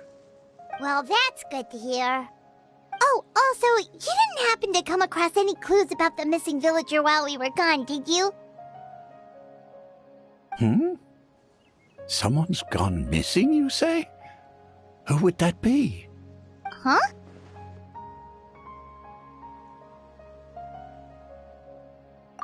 You know, the young guy from Vimara village. The one you've been looking for all this time? You posted a commission with the Sumeru Adventurers Guild. That's kind of the whole reason we're here, actually. Your missing persons commission. Ah, I do apologize, you two. I hope I'm not worrying you too much. I'm sure it's just my age making me forgetful again. At least right now, I can't seem to recall whatever it is you're referring to. Perhaps you should try asking someone else. But how is that? All right. Thanks for your help, Grandpa Amadia.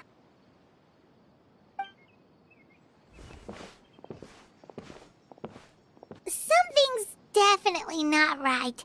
We just talked to Grandpa Amadia about the missing villager. There's no way he could have forgotten all about him just like that. What do you think, Traveler? Could everyone's memories of the missing villager have been erased again? You're right. We should narrow down the possibilities first. Let's go ask someone else then.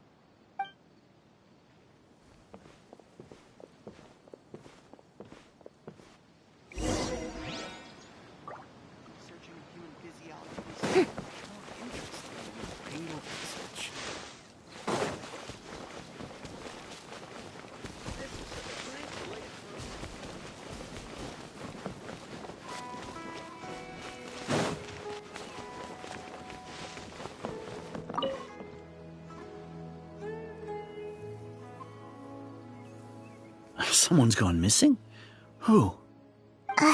Just as expected. That guy you said a bunch of nice things about earlier? The one you always used to chat with. He's around 20 years old, and you said he was a kind, warm-hearted person? Oh, I know who you're talking about. Really? You remember? There aren't many young people who've earned that kind of praise from me. If you're certain that's what I said, then there's only one person who fits the bill. No doubt about it. But why'd you say he's gone missing? Yeah, I just saw him leave the village. There was someone else with him, too. They couldn't have gone far.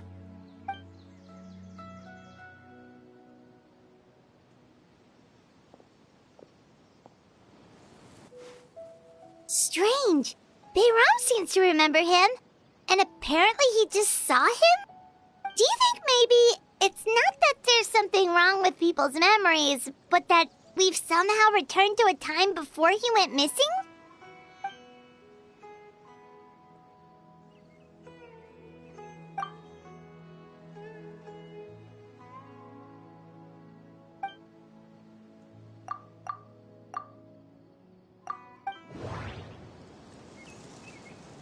Just like what happened with Greater Lord Rukkhadevata, no one remembers him, because there's been a change in people's memories.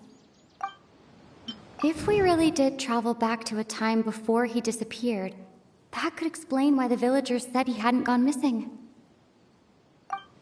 If this person only exists in people's memories, maybe we're in someone's memory right now. Right! Paimon totally forgot about the leyline disturbances. We're in someone else's memory. Just like how you entered your sibling's memory last time. That would also explain why we seem to be at a time before he went missing. It's a memory after all. Right. If he's someone who only exists in people's memories, then we're finally on the same turf. But didn't Bayron just say that he saw him leave the village with someone? Who knows how long this ley line disturbance is gonna last? We might not have that much time, and we don't even know whose memory this is. Good idea. That'll help us narrow things down. We pretty much figured out that the missing villager has the ability to... Right! That! Could we try to figure out more about him using what we know of his ability? Like, does it maybe leave a trace that would somehow give him away?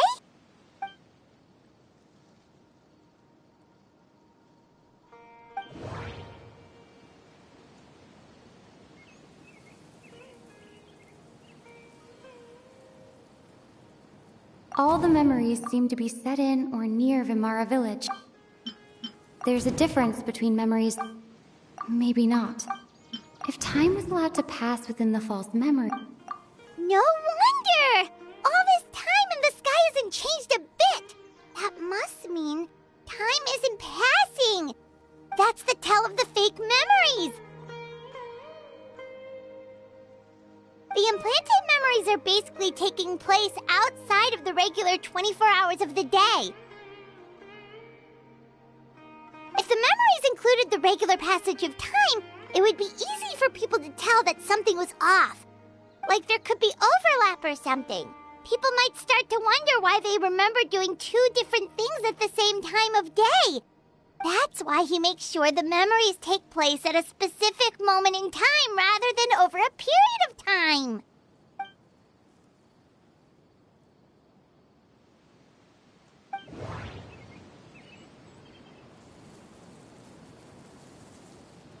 The color of the sky coincides with the moment in time she described. Dainsleif had memories implanted into his mind. Could it be that it's We thought Chief Amadea forgot about the missing villager, but it turns out we're at a moment in time before the village issued the commission. Oh, right! That's exactly what Atosa described! Huh. Come to think of it, every time we talked, it always seemed to be around dusk, just like right now. Time always passed by really slowly. Even when it felt like we'd been talking for hours, the sun would still be at the same position in the sky. Yep, that has to be it! This is definitely Atosa's memory. Yeah, that's where they'll be!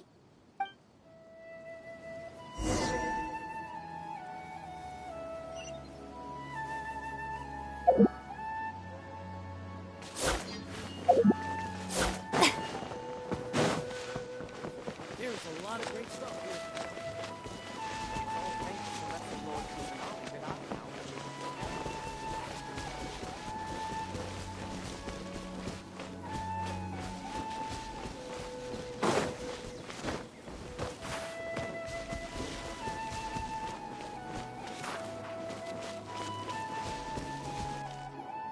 So, you see, Granny Jahiet was a mercenary when she was younger.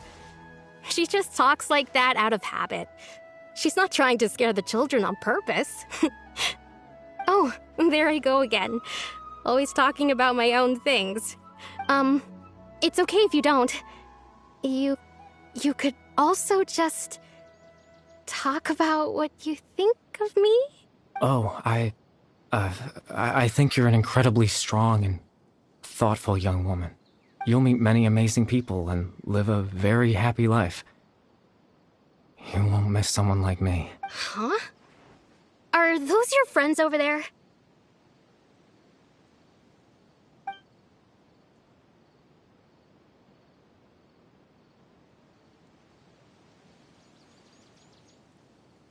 Oh, right! This version of Atosa hasn't met us yet! Friends? I guess you could say that. It must have taken them a lot of effort to find me. So, I should see what they need. I'm sorry, Atosa. We'll have to continue this conversation another time. Another time, huh? Yeah, okay. I'll head back to the village then. Talk to you some other time.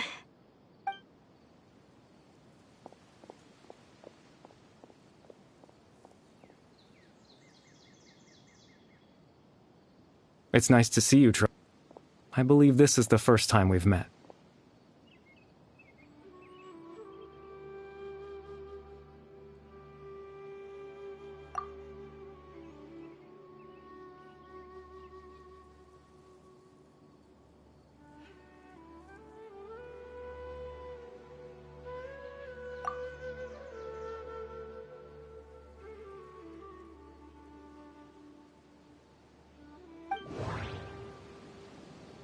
The founder of the Abyss Order.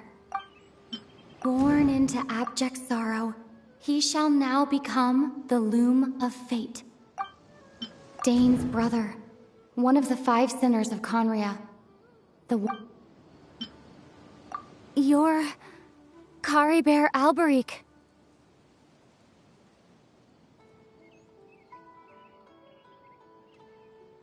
Oh. You know me? That's quite the surprise. I don't believe I've met you before. Oh, I see. It was the memory, wasn't it? Your sibling's memory. You saw the me from back then. This is Atosa's memory. I came here to say goodbye to her.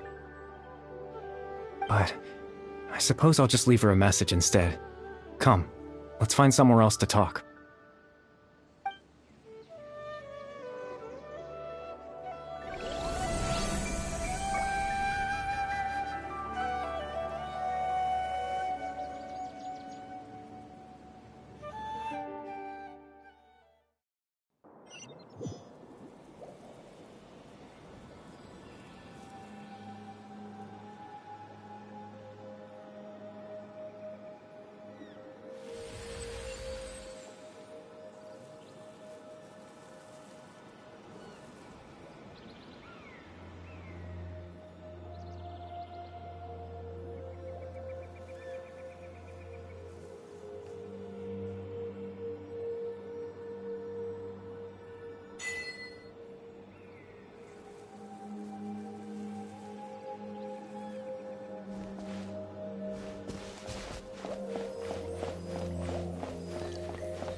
I suppose you could call it the realm of my consciousness.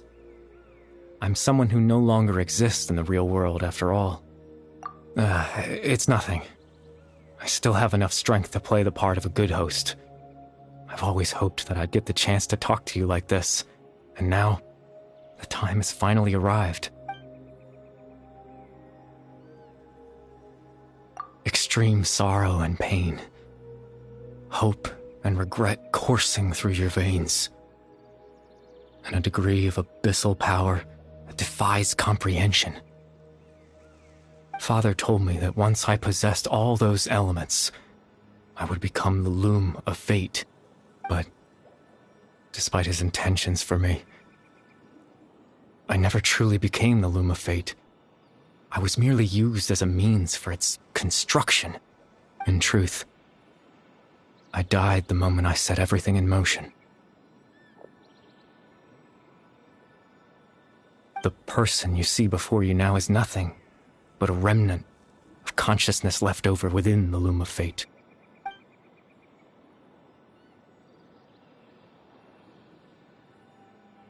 As for your question, the loom of fate is a device capable of weaving ley lines.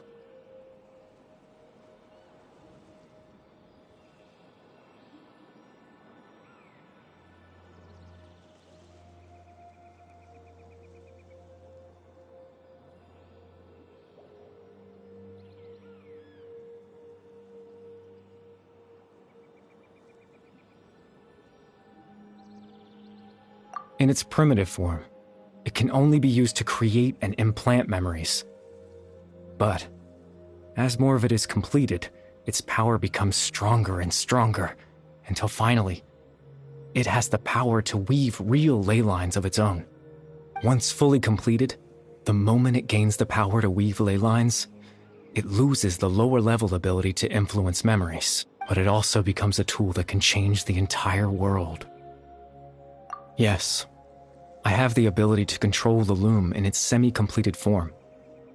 I suppose you can think of it as a form of compensation. After all, its existence cost me my life.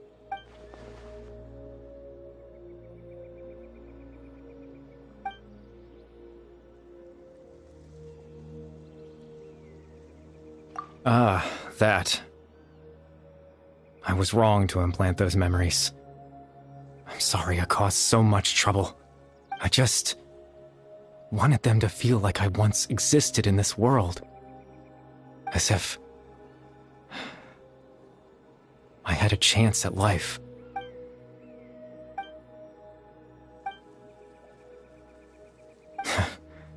I know, why would I do something so meaningless? But I just couldn't accept it. I had to know what it would be like if I had my own life. What kind of person I would be. What other people would think of me. Chief Ahmadiyya, Baram, Granny Jahiyat, Atosa. What would it be like if I could live alongside them? No cataclysm, no curse. Just a quiet life in a peaceful village. I was curious, so I selfishly tried to have my own life. Even if that meant piecing together the version of myself that could have been. One memory at a time. I know it sounds stupid. After all, my life ended a long time ago.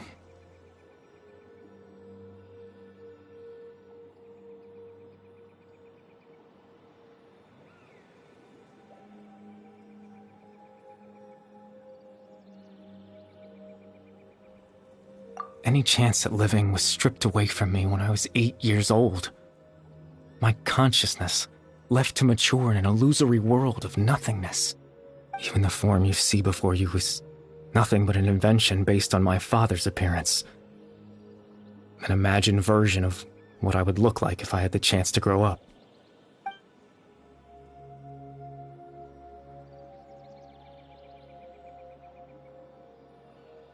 I know. But there's nothing I can do to make them find me. If I could exist in the real world, I would return without a second thought and surprise them with the suddenness of it all.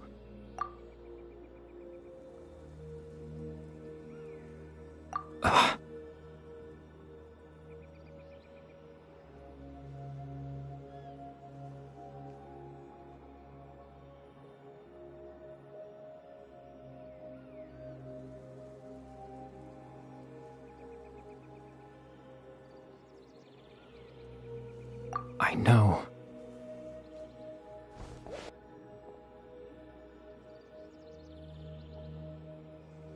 Captain Dainsleif. Twilight Sword, you mean? No need to meet up with him. Things should already be settled on his end. Exactly. As someone who could only exist in people's memories, the fact that I'm able to talk to you in my consciousness like this can only... The loom of fate has already been completed.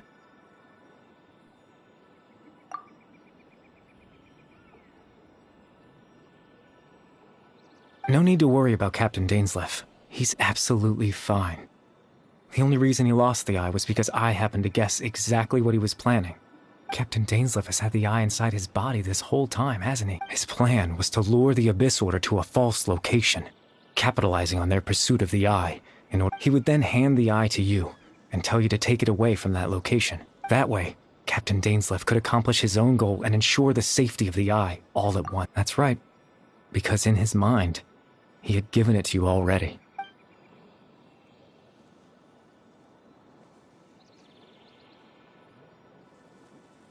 Before you two entered that false location. Traveler.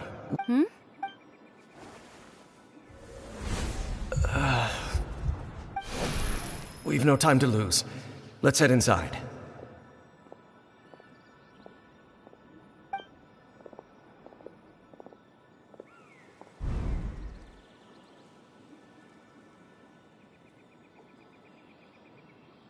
That was when I implanted the memory of him handing you the eye. Given the tense situation at that time, Captain Dainsleif failed to notice anything out of the ordinary, and took that memory to be real. I'm sorry, Traveler, but I needed the Loom of Fate to be completed. And to do that, we had to retrieve the eye.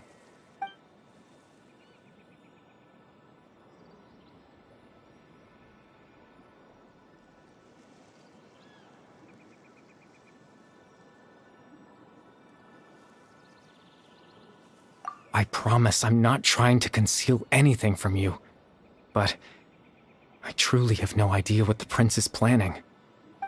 Tevat's ley line system is deeply entrenched in the planet.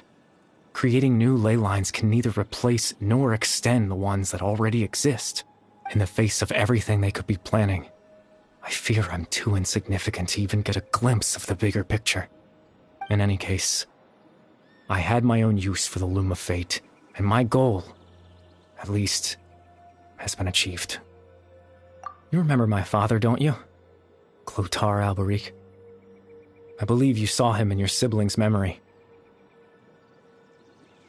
After he used the power of the Abyss to restore consciousness to my hilichurl form, I suffered from an indescribable level of mental anguish.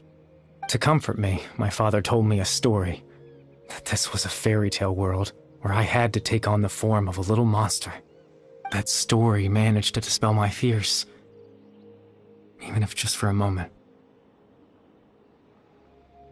My goal was simple: to use the Loom of Fate in its near-completed form, when its ability to create memories was at its strongest, to implant a specific memory into the minds of the hilichurls. In that memory, I would tell them a story, just like my father did for me. It was a story of fairy tales and love. But more than anything, it was the story of us.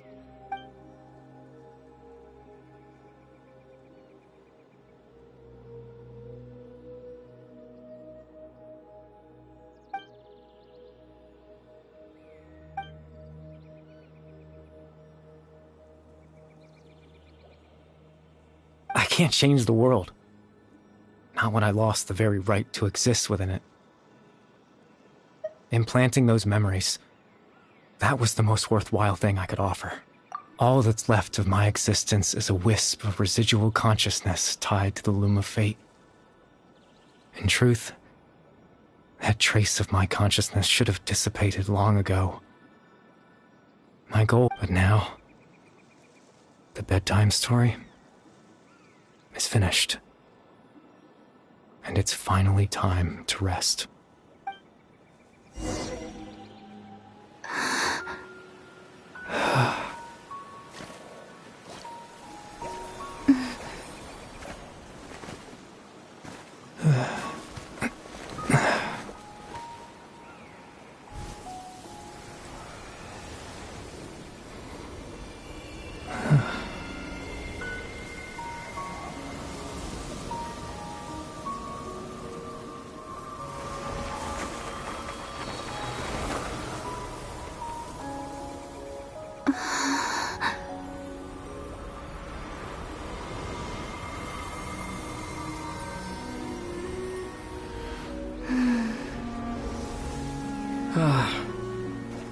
Looks like I was too late to see Kari Bear one last time.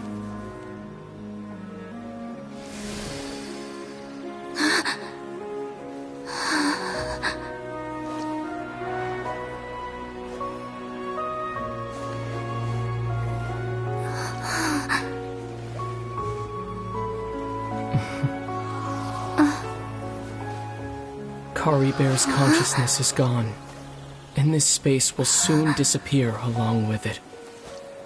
Neither of us belongs here. That's why we're not tangible. Were that not the case, I'd love to hug you too. Well, how about a conversation?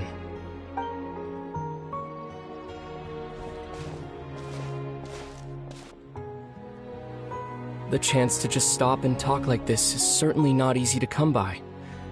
Wouldn't you agree?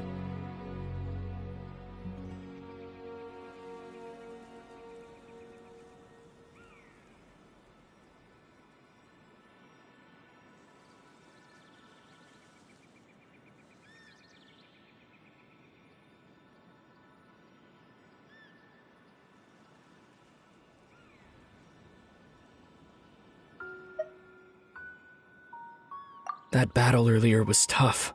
The one against Dane, I didn't expect that after everything, he would still hesitate to raise his sword against me. Were it not for that, perhaps I'd still be no match for the Twilight Sword. Even after 500 years. The Loom of Fate, huh? I still haven't found a way to utilize it to its full potential. But there's still time. Before the heavenly principles awaken. Yes, for 500 years now, ever since the cataclysm in Conria, there's been no sign of activity.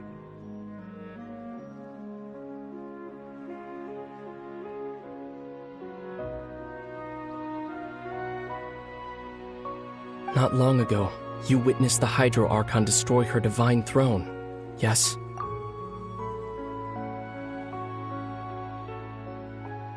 Such a flagrant disregard for the rules, and still Celestia took no action. I suppose that's proof enough of the heavenly principles situation.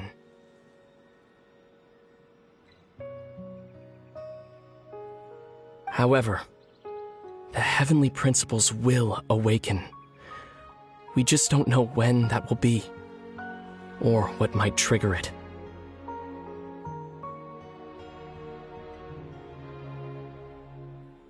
You could say that.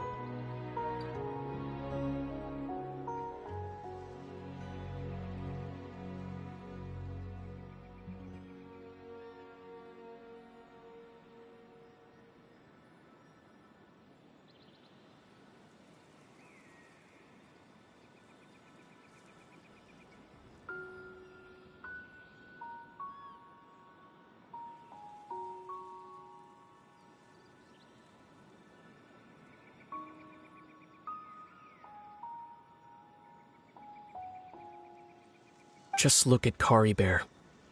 He was so pure and single-minded. The space we now find ourselves is a perfect representation of who he was. Quiet and peaceful. Even as a hilly churl, seeing the terrible sight within the mirror wasn't enough to taint his spirit. He brought comfort to the people of this world, even though he was denied the very right to be a part of it.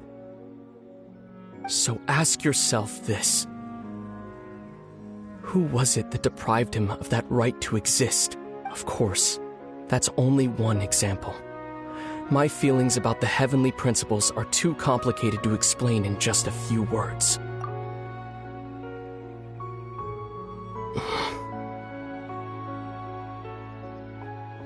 Lumine?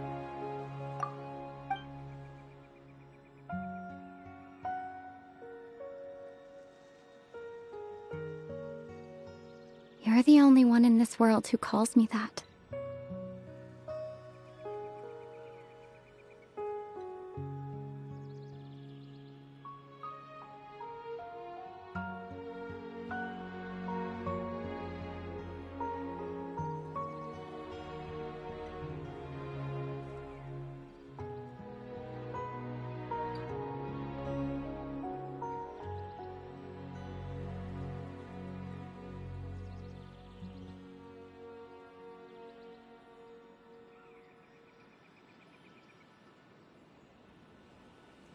There's so much I wanted to ask you.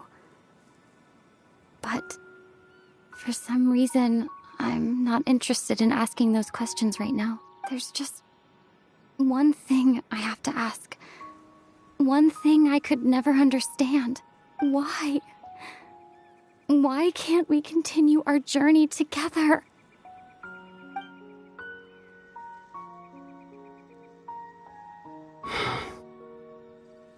At the end of my journey, I arrived at a place known as the Sea of Flowers at the end.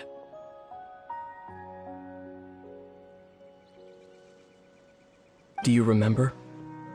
A long time ago, when we traveled between worlds together, you told me you wanted to find a place in the universe where that one flower was in full bloom. To have a place like that suddenly appear before me?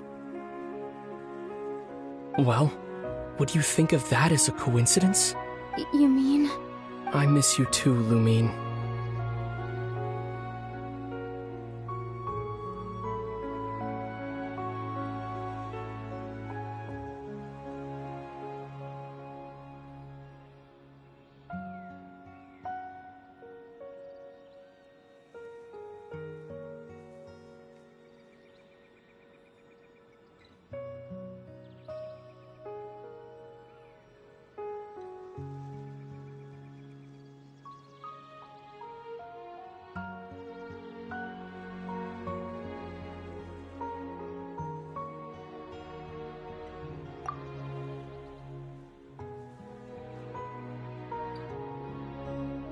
But as this war continues to rage, and as I continue to seek that final answer, I don't even know how to face myself sometimes.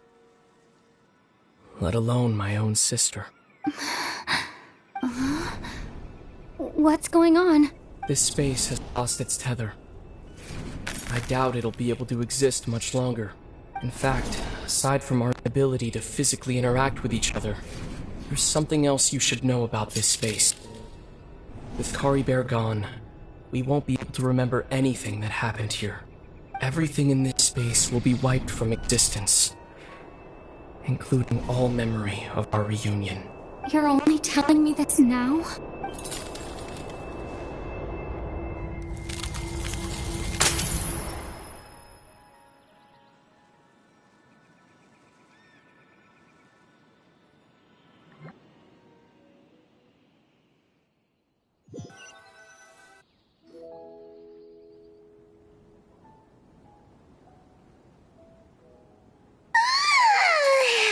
Still so sleepy. Oh, Paimon woke up a little earlier than you, so Paimon will fill you in. The villagers said that they saw us sleeping near the village yesterday. They couldn't wake us up no matter how hard they tried, so they decided to just bring us back here.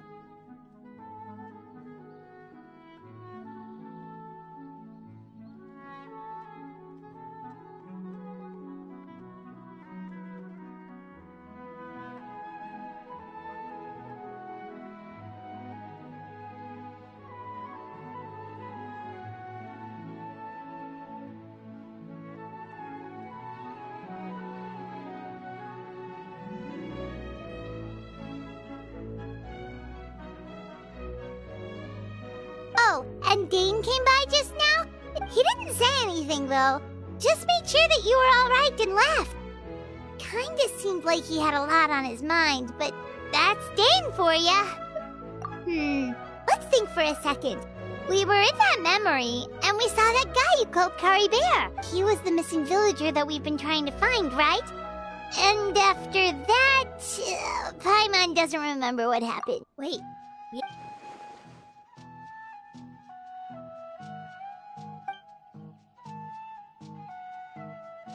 Well, what happened after that?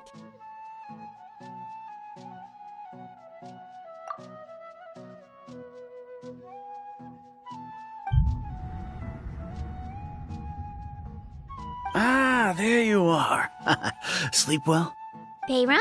You sure seem happy. Did something good happen?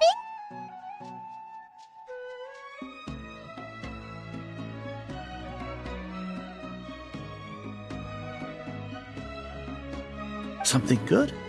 Huh. Wasn't anything good or bad, I'd say.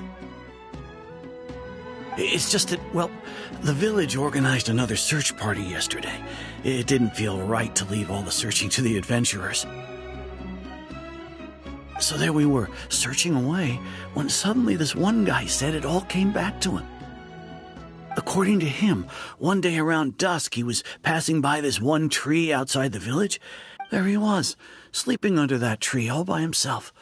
His parents came a little later to wake him up, and they all left together. And after that, well, we all started to feel like that really is what happened. Kind of strange that we forgot all about it for so long.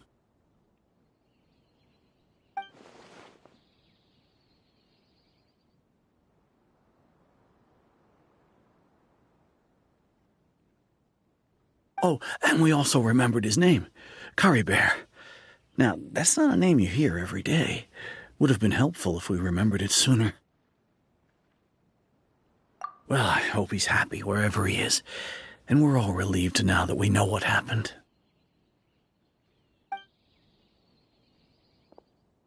Seems like everyone thinks Kari Bear left the village. That's probably for the best. At least they have some sort of explanation now.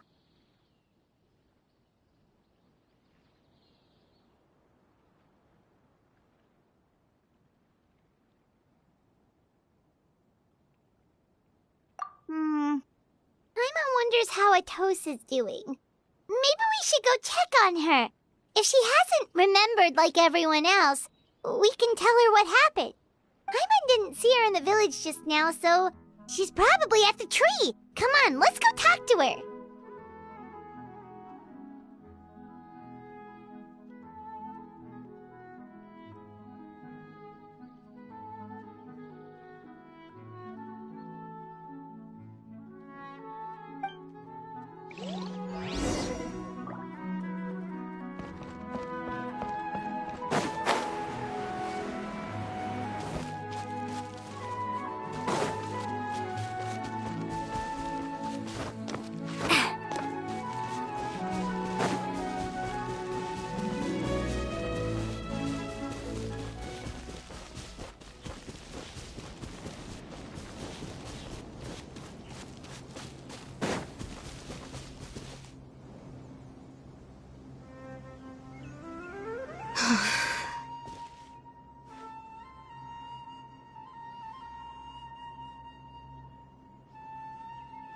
Atosa, how's it going? Oh, it's you two. I was just about to go looking for you. I wanted to thank you. I was part of the search party, so I remember what happened to Kari Bear now. Honestly, I just can't believe I forgot something so important.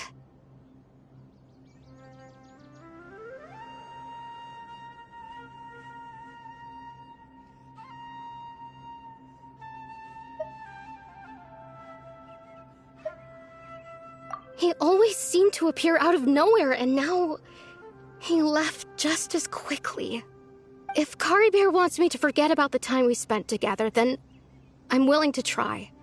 I relied on him for a lot of things, but I'm sure with enough time, even the deepest of attachments can fade.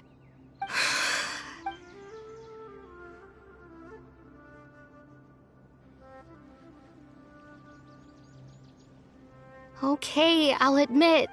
I was dumped. Otherwise, why would he just leave like that without saying goodbye? You don't need to comfort me. I'll be okay. It's just like Kari Bear said. It's the things we overcome that make life more precious. And you know, if he has a heart, maybe he'll come back and see me one day. Anyway. Well, that should be it, right? Oh, right! Weren't you about to tell Paimon what happened after your conversation with Kari Bear? A picture?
The most important part of going out to have fun is, well, going out.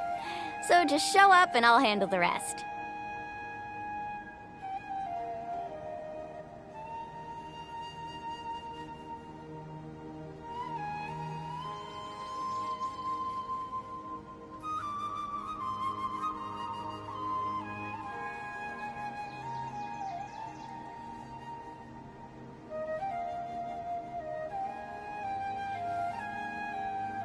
You can only do so much on your own, but with a group, anything's possible.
Need a surfboard?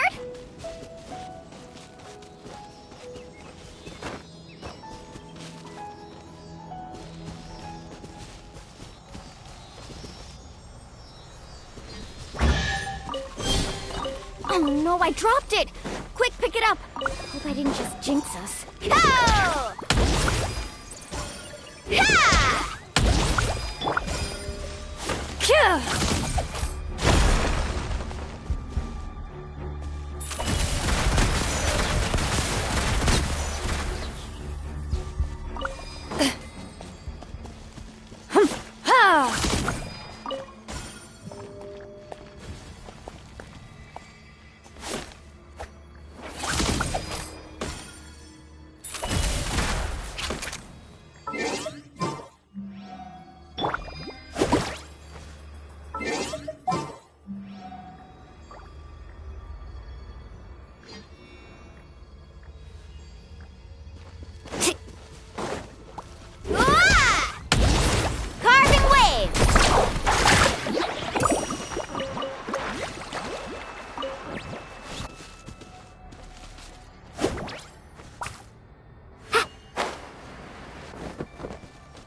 Need a surfboard fast!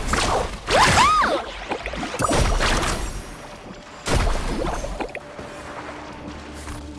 Go!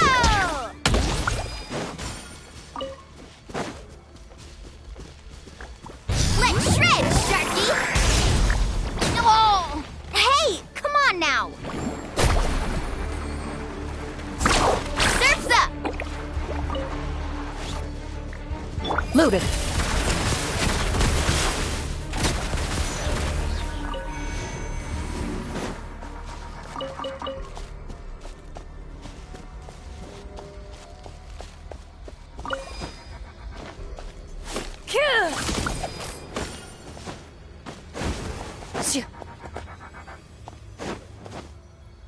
Ready.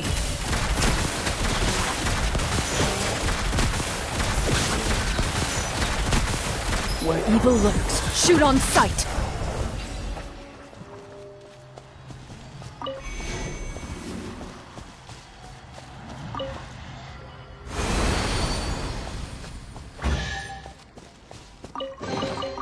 If these items are unclaimed, we may take them without controversy.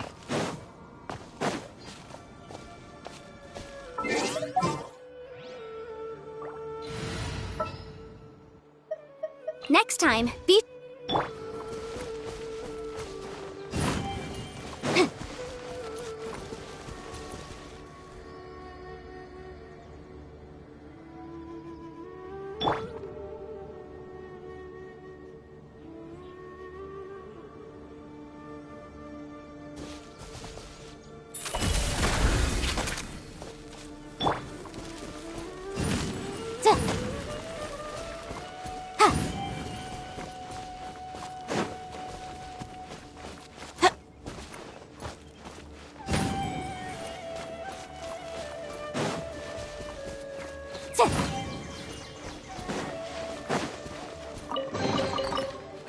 reasonable condition.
What?